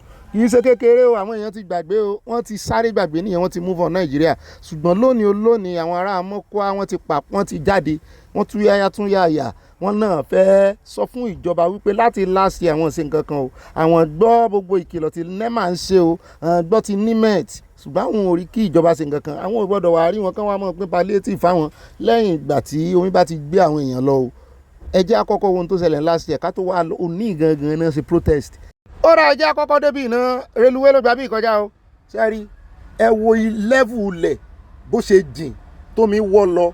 Ó wá suspend reluwé lókè ẹ̀yìn rántí Mọ́kwá ni àbí ká kúkú fi fọ́nrán yẹn hàn yín bó ṣe gbé àwọn èèyàn lọ́ngbà náà ẹ wo bó ṣe jìn ilẹ̀ ìjọba ò débí bó ṣe suspend látijọ́ iná ló ṣe suspend ẹ wo ìka níjọba yín ìka pàápàá jùlọ àwọn state ó sì díjọ́ tí àwọn ọmọ Nàìjíríà bá bẹ̀rẹ̀ sí fa àwọn gómìnà bọ́n ṣe ń fa Tinubu kí wọ́n bẹ̀rẹ̀ sí fa àwọn gómìnà bẹ́ẹ̀ in fact gbogbo agbára energy gbogbo sweat tí wọ́n ń lò láti fi criticize Tinubu tó bá dojú ẹ̀kọ́ àwọn gómìnà ìyàtọ̀ ó ti wà ẹ jẹ́ àwọn ohun tó ṣẹlẹ̀ last year ká tó wá lọ sí ibi protest tán ṣe lónìí. Ya Rasulillahi ha jama'a ka bar gudunmuwa muka mun ga ikon Allah inna lillahi wa inna ilaihi raji'un amin inna lillahi wa inna ilaihi raji'un la ilaha illallah muhammadur rasulullah sallallahu alaihi wa sallam Juma ko kwa ki masallaci na ka tare gina kunan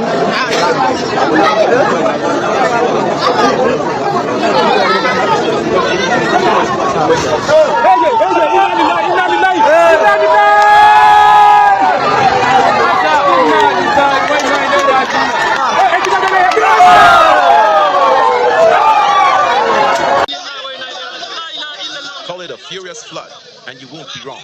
That's the state of affairs in Pege Town in Mokwa local government area of Niger State.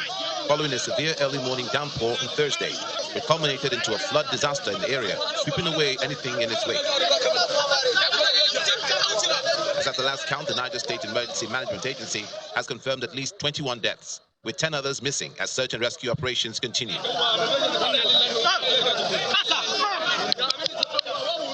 Meanwhile, the National Emergency Management Agency, NEMA, says it has acted groups to take necessary action.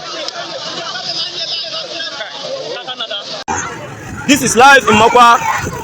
Today, the 29th is not just a date we will remember. It is a painful memory that will forever remain in our hearts. Forever. We are here today with heavy hearts praying and sympathizing with the victims of the tragedy flood disaster. Many families lost their loved ones. Many lost their homes, their properties, and the memories they built for years. As you can see, people from different communities have gathered here today to offer prayer and support and sympathizing to the affected families. Some of us are standing on land where families once lived with peace. Then flood changed everything. This is a tragedy we can never forget in our entire lives.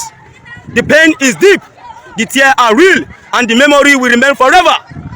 Today we pray for the soul of those we lost.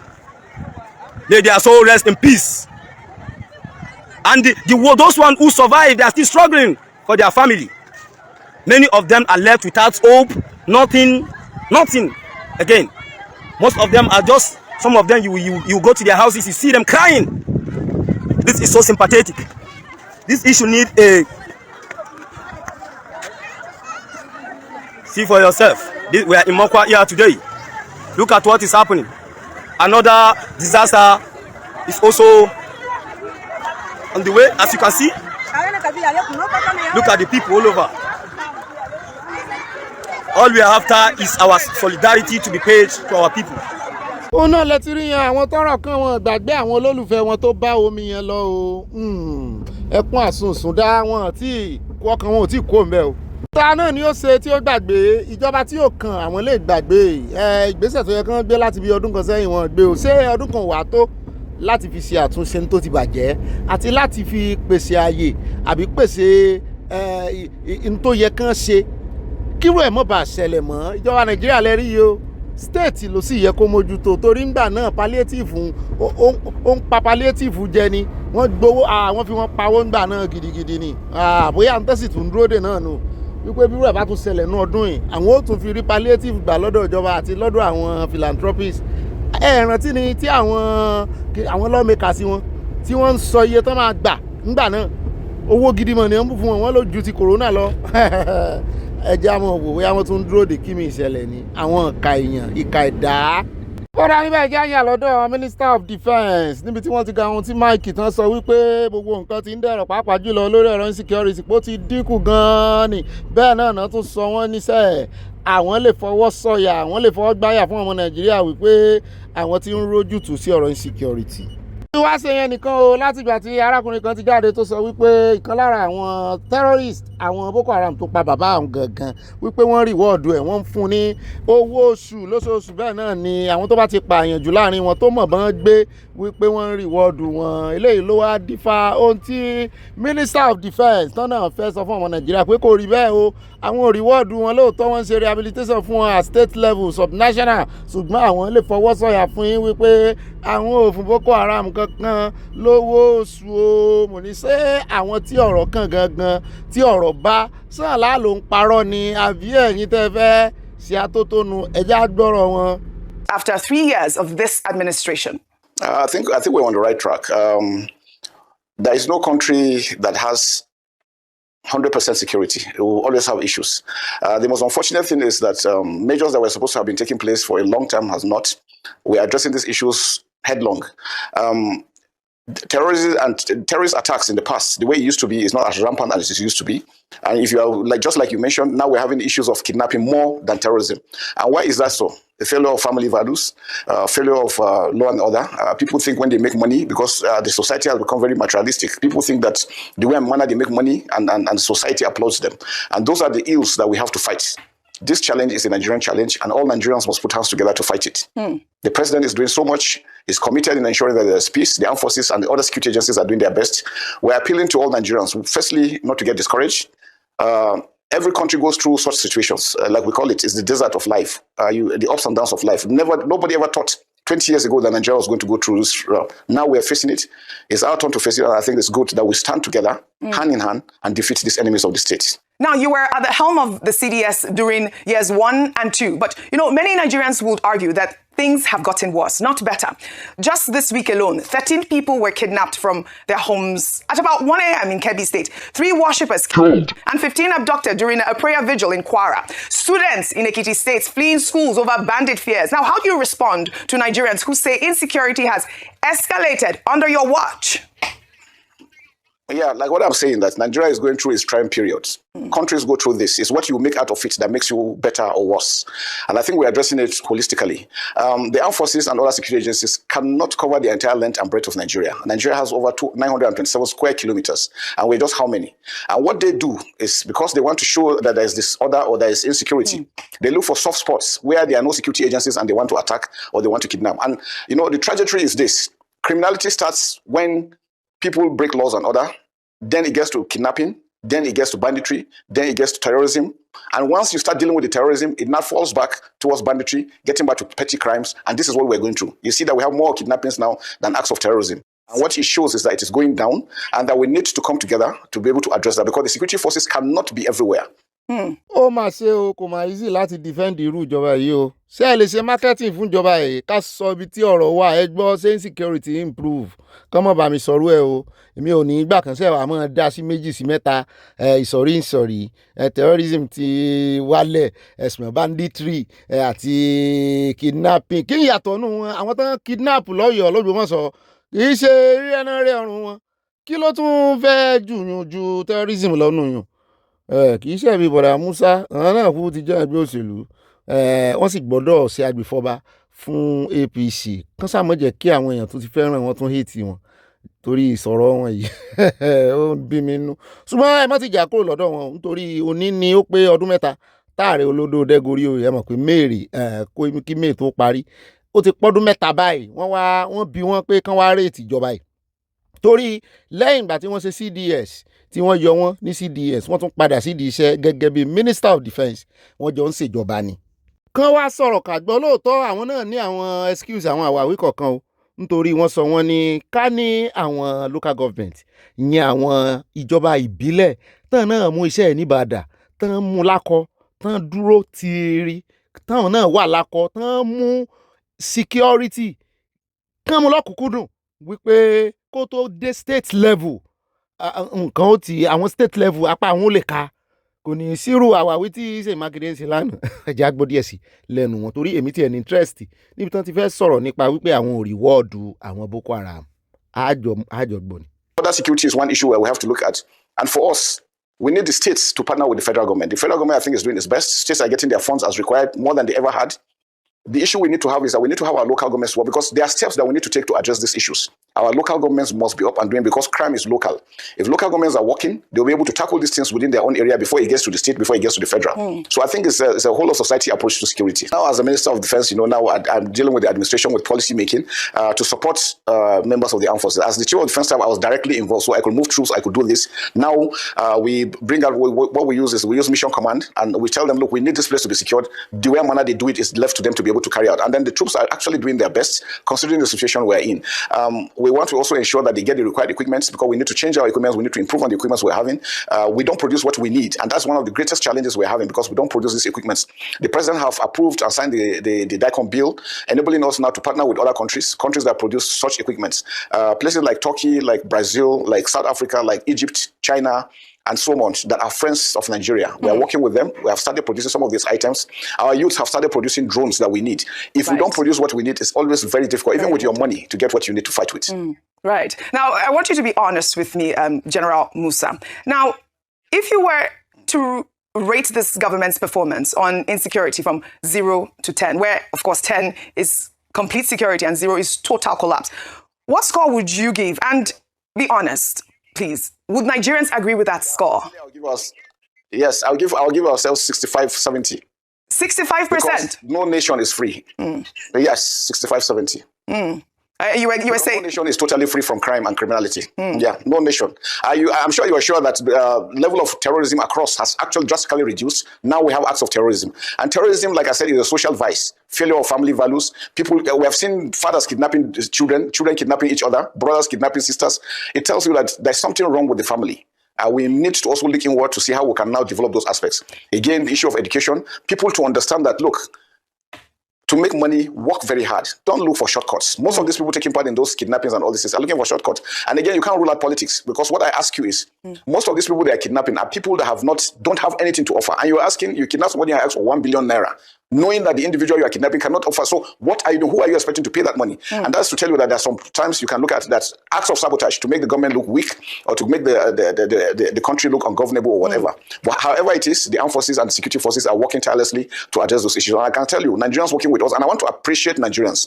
The level of support we are getting is a lot better than it used to be in the past, and we're making more inroads. You're aware that we're working with our partners, the Americans, the British, the French, and all of us of Nigeria that want us to succeed. They are bringing out those platforms we don't have, and we're working. The recent killing of that deputy ISIS commander was a painstaking operation that was conducted. It started since last year. We followed and ensured that we were sure what we're doing, and then when we struck, we got them just rightly, and that's what we're doing. So it's a bit difficult. It's a very difficult operation. I advise countries, no country should allow asymmetric warfare to commence. Don't allow acts of terrorism or insurgency in your country. It's a very, very difficult operation. We have seen examples of other countries, how it took them. Turkey has taken 40 years.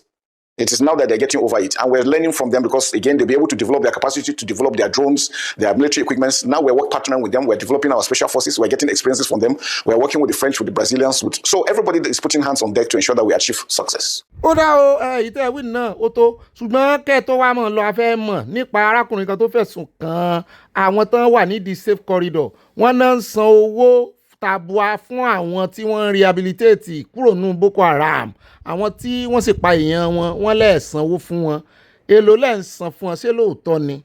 But General, I have highlighted a viral video which was showing an IDP from Borno State whose father was actually killed by insurgents. He alleged that, rehabilitated terrorists received government salaries up to 70,000 naira monthly, and I believe plus a lump sum payment of, 3 million naira.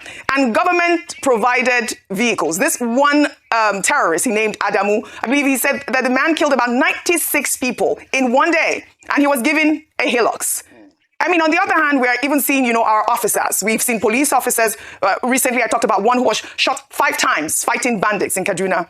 He has waited 4 years for medical support and is begging Nigerians online for help. Now, is Nigeria rewarding perpetrators while abandoning its heroes? Not at all. I told you earlier that I had the privilege of being the operation officer when I was a major in Sierra Leone, and we disarmed the terrorists that were operating in Sierra Leone as a den. And one of the things I observed then was that a lot of emphasis was placed on the terrorists themselves and not the victims. And so we didn't want to repeat the same thing here in Nigeria. When I was in Maiduguri, international law says once your enemy surrenders, you are bound to treat him humanely. That is international law. And it's unfortunate, but that's just the truth. And again, there are issues sometimes when we do some things, people come against us and say we are killing civilians. So it's always a thin line between what you do. Now, Operation Safe Corridor is an internationally set up avenue where you take out those supposedly terrorists. Now, let me explain in detail. When we started arresting, I was the theater commander in the Northeast when the terrorists started surrendering. And what happened? We were able to take out their crossing points, their feeding, the oxygen that keeps them going. They couldn't get ammunition, they couldn't get food, they couldn't get water, they couldn't get fuel. So those of them that were really tired, fed up of this, started surrendering. Now, when they came out, what we did is that we worked together with the Borno state government. They provided the transport and the management and administration. We were able to disarm those ones that came out. And what we found out that there are three categories of people. Firstly, there were this sort that were conscripted by force. Now, what the terrorists were doing then is when they attack a village, they bring out all the male guys to one side and ask you to either join them or you die. Those that joined were left. Those that didn't join were beheaded. So those ones were forced into it. There were different groups that were picked for one reason or the other. They were used as farmers to help assist them in farming out there in the field, and all they were using them for as slaves. And then there were the real perpetrators who are the combatants. Now, we're able to identify these three sets. Those first two sets were kept. Those are the ones we normally send to Operation Safe Corridor for rehabilitation. The terrorists, those ones that had this, are the ones we are still keeping and handed over to the Attorney General of the Federation. And I'm sure you've heard of recent, some of them were jailed. Now, because of the legal system, it takes a long while because you have to bring proof. You have to bring exhibits that you're going to use against them. So the military provides camp to keep them. Meanwhile, the Attorney General of the Federation is profiling them, taking them to court when they have cases, and then jailing them for those ones that were found guilty. So these are the sets. So I wanted to make that clarification because everybody thought that we just carry everybody, put them in, and give them Ashwebi, give them food. No. I don't know about the 70,000 you're talking about, but all I know is that these first two sets, these ones that were enslaved, the ones that were conscripted, they were forced into it. Not that it was a willing thing they did. We kept them to one side, and they give them mineral jail because sometimes, why do they join? They join because one, they were deceived to think that they were fighting for God.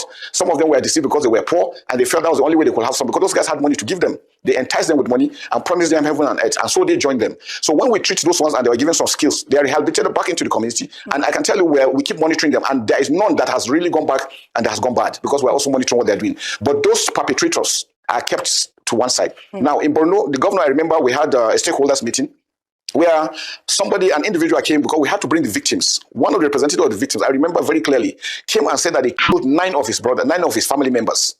But that if forgiving them is going to bring peace, he's ready to do it. Because whatever you do, you have to still sit down on the table and see that. In South Africa, we have the Truth and Reconciliation Program. Rwanda, they had it after all the killings and all this thing. So these are these things. No matter what you do, you must have a round table where you sit down and discuss these issues. Those ones that are found guilty will face the law. That's just the rule. So are you saying that Nigeria is not rewarding the killers, the ones that have been found guilty of this crime? Is that what you're saying?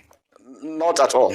Kò ní dá fún reconciliation. Aya náà ni kò ní dá fún reconciliation. Reconciliation kí ni wọ́n pè èèyàn 9 nínú family rẹ̀. Wọ́n wá pè on the table. Ṣé ó dáríjì? Yóò wà lóun dáríjì. Wọ́n bá ní mi ò lẹ́mìí dáríjì mi ò ní o. Ẹni tó pa èèyàn 9 ò ní yẹ. Àbí kán pọ̀ náà lẹ́ẹ̀mẹ́sàn, kán pa, kán tún jí, kán pa, kán tún jí. Àbí mi ò lẹ́mìí ìdáríjì ni. Kò jọ òní náà nù. Nírú ẹni yẹn. Irọ́ o.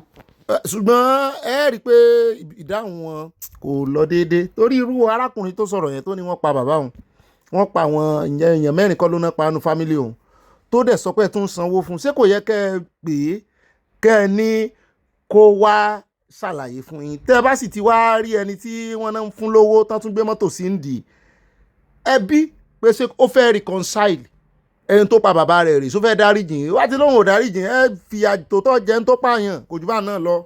Ó dá ilé ìta fi kẹ́yìn nínú gbogbo ìbéèrè tá a bí wọn náà ni wípé ṣé lóòótọ́ ni nítorí pé wọ́n fẹ́ dìtẹ̀gbàjọba ni wọ́n ṣe yọ yín níṣẹ́? Sẹ́yìn ò dictate ẹ̀ ni? Kí ló ṣẹlẹ̀ gangan tán fi yọ yín níṣẹ́? Tóra àwọn ọmọ Nàìjíríà ń rò pé torí pé dictate pé wọ́n fẹ́ dìtẹ̀gbàjọba. I've spent over 34 years, so at any time at the discretion of Mr. President, I could be relieved, and so I was let go. And 5 weeks later, I'm back to show you that yes, it wasn't that because I was involved in anything. And far from it, we were the ones that actually identified the coup. We were the one who reported. I was the one who convened the committee that did the investigation. So we did all this together. What we are trying to do now is to show the junior ones that this coup doesn't pay anything. Democracy is far, far better than any military regime. And so this is an opportunity. I just looked at the people that were involved in it, and I shook my head because they are just a bunch of confused individuals that exposed very junior officers that didn't know their left from their right, and now put them into this this mess. It's quite unfortunate. We always feel bad when we see our colleagues derailing. But the good thing is that the system has a way of going about it. The investigation was very thorough.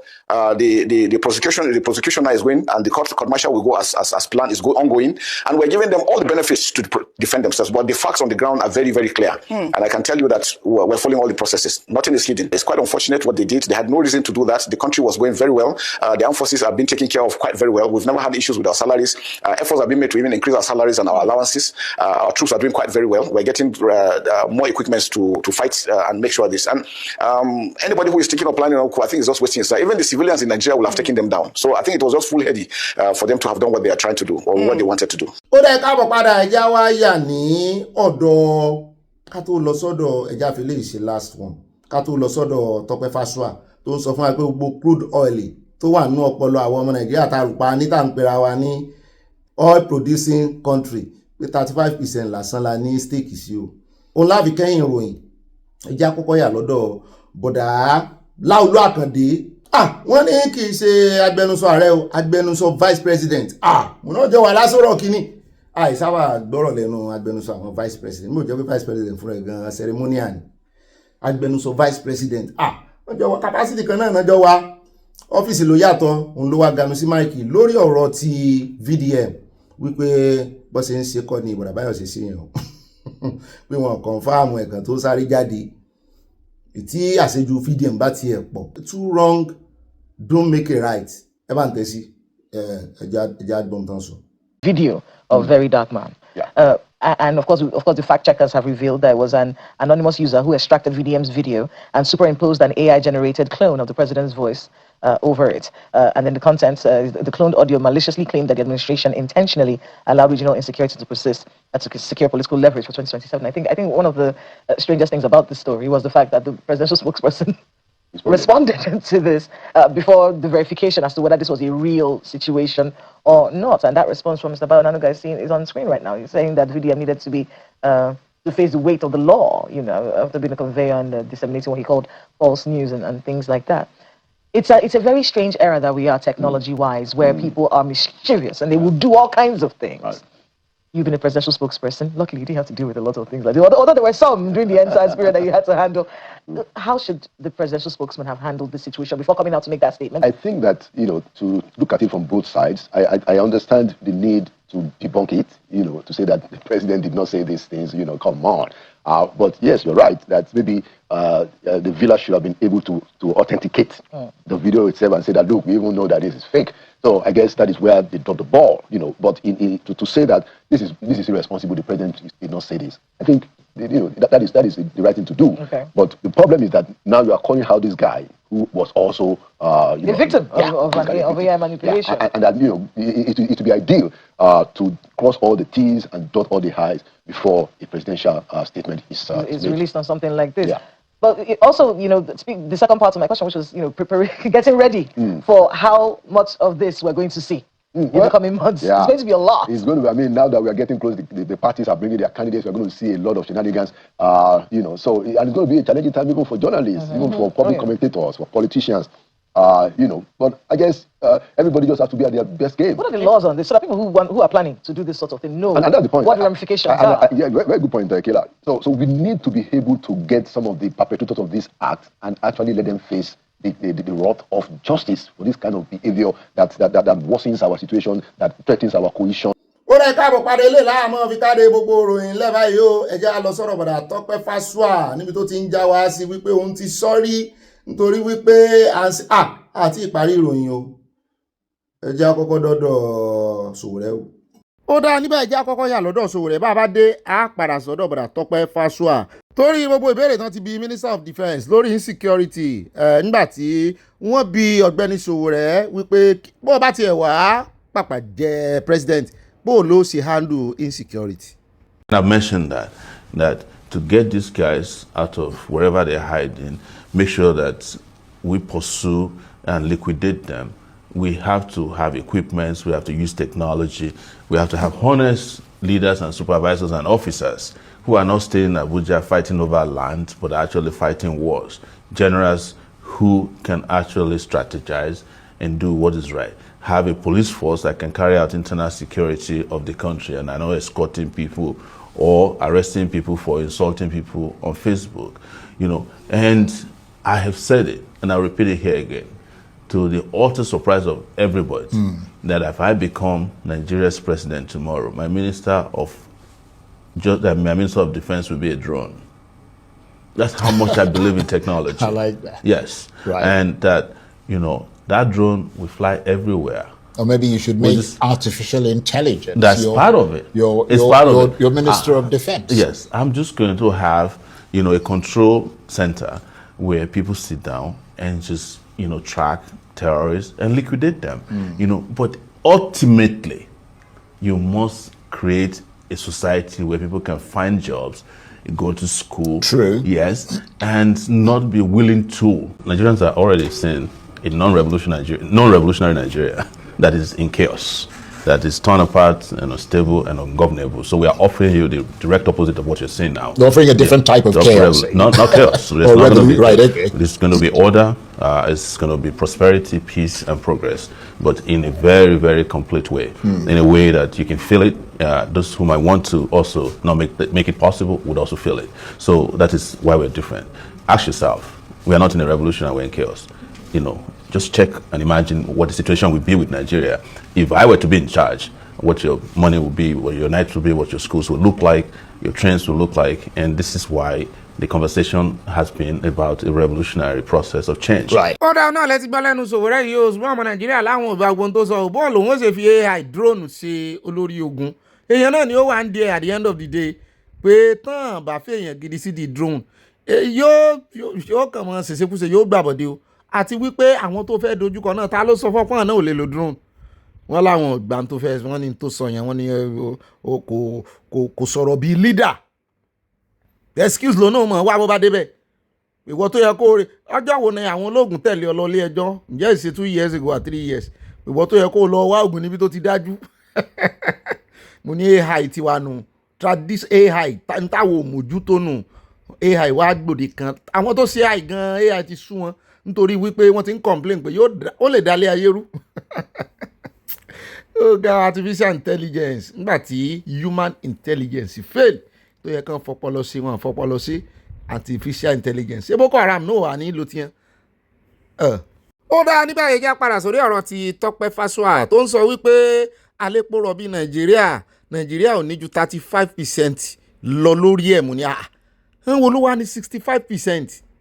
Bó ló ṣe jẹ́ ó mọ̀ sọ́wọ́ lòun ti sọ fún wa rí pé kí ni ọ̀gá mi. Pé àwọn ti sọ́rí wípé torí à ń ṣe àbòsí àwọn láàṣẹ rántí wípé Nigerians crude oil 35% only belong to Nigeria o nínú 100% o àwa la sì ní a jẹ́ wípé kì í ṣe nǹkan wa nù the rest belong to who olóhùn ó sọ fún wa. Bẹ́ẹ̀ náà ló sọ pé ogun Iran ṣe àkóbá gidi fún ọrọ̀ ajé orílẹ̀-èdè káàkiri àgbáyé ṣùgbọ́n kò yọ Nàìjíríà náà lẹ́ o ṣùgbọ́n síbẹ̀ náà wọ́n ní ọ̀gá àwọn ń gbìyànjú adìyẹ wọn ń làágùn irun ara ní òjì àmọ́ òun mo ní yẹ̀ wọ́n lòun náà ní irun ara adìyẹ. Pàápàá jùlọ wọ́n láwọn èèyàn tó wá lo gọ́gù dúdú nínú ilé sunshade wọ́n nínú ilé náà ti ń lò wọ́n níyẹn ni ò jẹ́ kí wọ́n ríran tààràtààrà mo ní irọ́ gọ́gù dúdú kọlẹ̀ bá pẹ̀ bá ní gọ́gù àwọn wẹ́dà ní ò jẹ́ kán rí iṣẹ́ gidi tí ààrẹ olódò dẹ́ ń ṣe. Ẹ sáà ti mọ bọ̀dá yìí ọkàn yẹn ni kẹ́ bá ń fi gbọ́ wọn kẹ́ bá ń fi tẹ́tí sí wọn bá a bá dé ká mọ̀ palẹ̀ mọ́. Whereas Nigeria is a crude oil country, well, some say we're a crude oil country, we have more gas than crude oil there anyhow, but whereas that's the case, but it doesn't come the way many Nigerians think. I think I may have spoken about that on this platform before. Perhaps only about 35 to 40% of our crude oil production actually belongs to Nigeria. And if that's the case, because the rest of it belongs to the international oil companies and of late the local oil companies that we collaborate with for any exploration and production.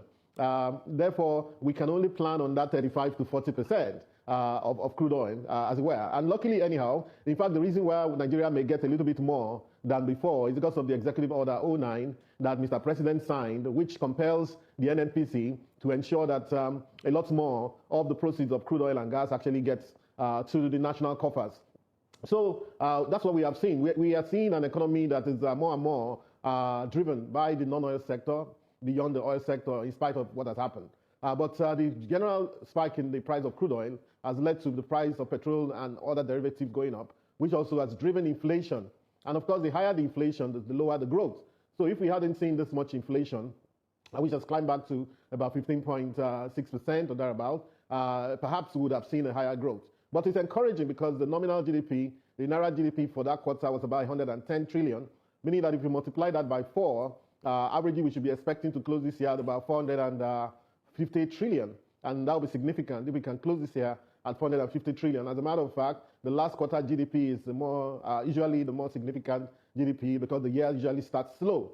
So I think that what we're seeing is a fundamental reordering of the economy, diversification of the economy, driven by the reforms, and we're proceeding with a lot of caution. There's not any frivolous spending, no ways and means, no inflationary spending that may actually throw us, out of kita. ó dá ọ àfẹ́bóyìn náà ni o asáti gbọ́n tá a fẹ́ gbọ́ àti gbọ́ òtítọ́ ọ̀rọ̀ wípé nínú gbogbo crude oil ìyẹn epo rọ̀bì tán wà ní nàìjíríà wípé 35% 40% nìkan ni ìjọba nàìjíríà pàápàá jùlọ àwọn regulator tí ń ṣe aṣojú ìjọba nàìjíríà NNPC ni wọ́n ní access sí ìyókù wọ́n náà sign it out ni ẹjẹ́ àmọ́ ọmọ mi lè mi ò mọ̀ tí mo lè sọ lórí rẹ o.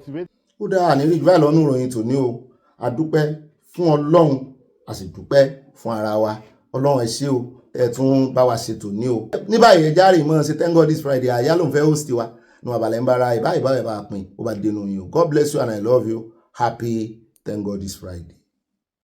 wúrẹ́ ọmọ kí káàbọ̀ sínú abalẹ̀ ń bára ìpápàpà láṣẹ ẹjẹ́ àyà ní Cambodia ṣé mo gba Cambodia níbi tí wọ́n ti fi ìròyìn kan léde lánàá wípé àwọn fẹ́ yọwọ́ kí là ń kó àwọn ọmọ Áfíríkà kan kó nílò àwọn wọn dárúkọ Ghana àtàwọn orílẹ̀-èdè mẹ́ta àti àwọn others lánàá nígbà tí mo gbé ìròyìn mo fi others mo fi Nàìjíríà sínú others ṣùgbọ́n ní ìsìn wọn ti wá pẹ̀yìn dà wọ́n ti deny wọn láwọn ò sọ bẹ́ẹ̀ o oríṣiríṣi àwọn èèyàn fún wọn ń gba gbòòs wọn ò kọ́kọ́ dáhùn ṣùgbọ́n nígbà tí a gbọ́ àti ẹ̀gbọ́n wọn ní Ghana ti kó àwọn 85 nínú àwọn 90 something tó jọ ọmọ ìlú wọn tó wà ń bẹ̀ tí wọ́n sì recognize ṣùgbọ́n wọ́n ní Ghana náà ti wá fẹ̀ lójú báyìí pé wọ́n ti kàn sí wọn o tán sọ fáwọn ni pé kò rí bẹ́ẹ̀ mú ní kí náà fẹ́ sọ tẹ́lẹ̀ bí yà ńlá bá gbé ní sánlẹ̀ ìyá Cambodia kékeré àmọ́ gorí ẹni kí náà fẹ́ sọ tẹ́lẹ̀ nígbà tó ti rí páwọn èèyàn wọ́n bá wọn fẹ̀ lójú dáadáa wọ́n sì ti mọ̀ pé kò ní í dáa fún ẹkọ́nọ́mì àwọn kí ni ti Cambodia gan kí ni ẹkọ́nọ́mì wọn ṣe sọ ná gbogbo everybody sáfẹ́ mọ́ ṣe bó ṣe wù wọ́n sáwọn Áfíríkà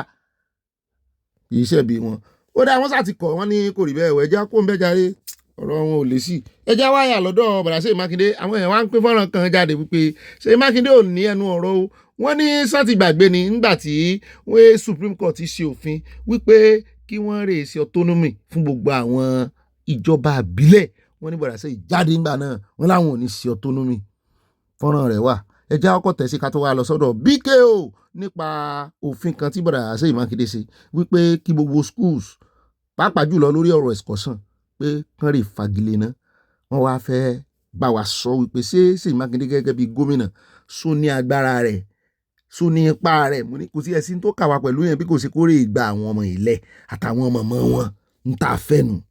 gbogbo ẹjọ́ wẹ́wẹ́ ó ti sú èmi today makes it 14 àbí 15 days kọ́ 15 days on the ọjọ́ tán ṣe children's day ló pé 13 days táwọn ọmọ yìí ti wà ń bẹ́ ẹ̀wọ̀n rojọ́ wẹ́wẹ́ ó dẹ̀ ẹja kọ́kọ́ gbọ́ fọ́nrán bàdà Ṣèyí Mákindé wọ́n ní kàn kọ́kọ́ tẹ̀sí wọn lójú náà kàn tó sọ̀rọ̀ lórí bí àwọn gómìnà ilẹ̀ Yorùbá ṣe ń ṣe bí arìndìn. Okay, there was judgment of the Supreme Court. There's local government autonomy, financial autonomy, and all of that. And I will still say it. I think it's just a distraction. We must face the real issues that we have. And the issue that we have is we are not producing enough. We're not productive. Whatever it is that we're sharing in Abuja, which is what this FAQ is all about. Oh, okay. Whatever is in Abuja, share it to the local government. Is that our problem? Well, okay, maybe it may be a part of the problem that, yes, you want to have a value for what is being shared. But our real problem is productivity. But now this is going to be the discussion for the next maybe 1 month or so, when issue of hunger and anger in the land will still be under the table. It's a big issue. The federal government is saying, okay, now we need to import food. It's a big shame.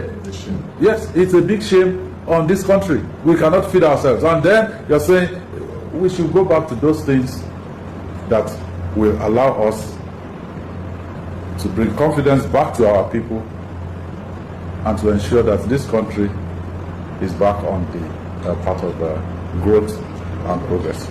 The directive issued by the State Ministry of Education takes immediate effect and supersedes all previously approved trips and external school engagement.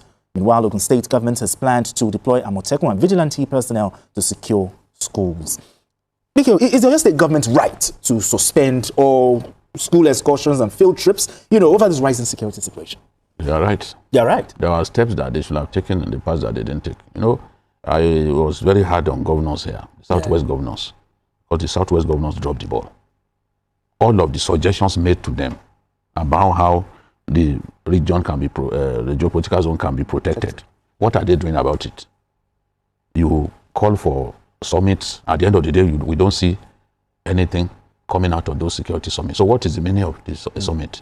If you will not implement the things that you agreed upon, why can't you work with different stakeholders? Okay. Apart from Amotekun, you have OPC. Gani Adams, in 2021, OPC raided that national park, the Oyo National Park, and seized AK-47 from nomads that had turned that place to their home. Did we sustain such efforts? Did they engage with them with a view to having them continue such onslaught? The answer is no. It's not about wearing starched agbada up and down, going to Abuja as if Abuja is where they voted for you. This is where they voted for you. And you must protect the people here. Yes. It's not about playing politics. You must protect the people. You must take steps, think out of the box to protect the people. This is the safest geopolitical zone in our country. And before our eyes, because our governors decided to be complacent. Look at what is happening.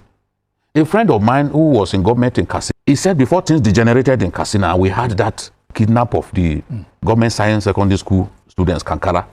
He said his own friend in Bono warned him that if you people allow this thing to degenerate, if you don't nip it in the bud now, you will regret it, and your case could be worse than that of the Northeast. So there was a warning. I can tell you, some parts of the Northeast are safer than the Northwest now. Yes. Some parts, look at Gombe, for example. How many times do you hear incidents about Gombe? Bauchi and the rest of them. Bauchi recently, we had some bandits are beginning to disturb them. But the truth is that the Northwest has become an embarrassment to our nation in terms of the rampant banditry are now coming down. They come into Kwara. Yes. From Kwara now they come into Oyo State. Anywhere there's a forest, because they are not human beings, they prefer to live in the forest. So who is the normal human being who prefers to live in the forest, except an animal? Okay. So because of that complacency, the inability to think out of the box and come up with the right decisions. This is what we are seeing now. Now we are hearing that Ogun State, they are planning to send Amotekun and Vigilante to secure schools. This should have happened before now. And sometimes even when they announce this, they will not do it. You just hear it, okay, just implementation is the they will not do it until something drastic happens. We have to stop this. I don't understand. I mean, this suspension. There are so many things we are doing as a opposition that I can't tell you all now. But from the polling unit, before you announce that result on election day, the whole world will know. Or let me rephrase that. As you are announcing it and you are loading it onto the beavers, we are loading our own results too. We have our own server. The whole world, somebody in your village, if you are in the UK, you are in the US, you are in Kaduna, you are in Kano, you are in Abuja or Lagos, you will see your people in your village, your relatives. You will see the INEC official announcing the result in the unit. You would have heard what is called in that your political unit in the village.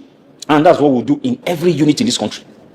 So if INEC official and the government are so dumb to go to one backyard and start mutilating it, we wish them well. And we have direct access to US Congress. As we are sending this video, live videos and results to the whole world, they will be receiving it. They will see our red eye this time. This is a special message to President Bola Ahmed Tinubu. Dear President Bola Ahmed Tinubu, our outgoing president, I am sending this message to you directly, sir, to let you know that we are not coming back next year, sir. I'm sending this message to tell you that my generation has rejected you, sir. I'm also sending this message to let you know that the generations behind us, they have also rejected you, sir. But the Gen Alpha, the Gen Zs, they have rejected you, sir. My own generation, the millennials, we have rejected you, sir. And in fact, the baby boomers, your immediate younger ones, they have also rejected you. We understand that a few of them are still going all over the place, making it look like you are being accepted. They are lying to you, Mr. President. You are the most hated Nigerian president in the history of Nigeria. And you are also the most failed president. You have failed even than former President Muhammad Buhari.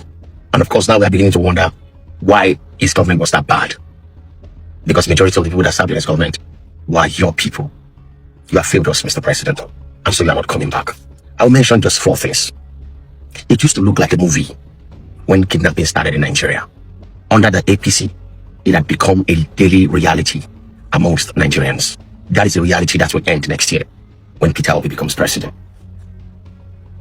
Just in 1 year, 2.2 million kidnappings happened. Just in 1 year under your leadership, Mr. President, or shall I say rulership. 2.2 million. Since America had existed more than 400 years ago. I'm not sure kidnappings in America amount up to 200,000. But under you, you are setting world records of calamities. You are a disgrace to the Yoruba race, sir. The whole APC should cover their faces in shame and withdraw from politics. Go back to their children and teach them how not to fail because they are failures. 2.2 million kidnappings in 1 year, Mr. President, with trillions of naira given. I don't know how you want to prove that to Nigerians. Number 2, you have borrowed between 2023 and now 65.9 trillion naira. More than 55 years of Nigeria's borrowing. Your borrowing of 2 years is more than Nigeria's 55 years of borrowing. I don't know how you want to explain that, Mr. President. And we cannot even pinpoint the project that this money has been pumped into. You are a failure, Mr. President. I don't like you. I will never like you. And so my generation don't like you. And we will never like you. And we are not afraid, Mr. President, because we know that you people believe in thuggery, you people believe in violence.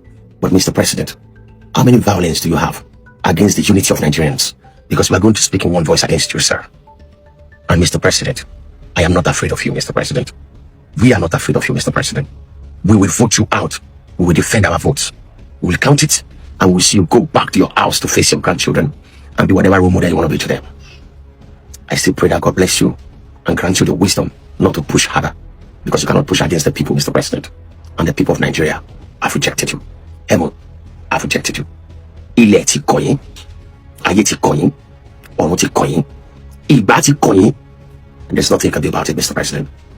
I wish you well in your remaining months as Nigeria's president, because this time next year, you will be preparing to hand over.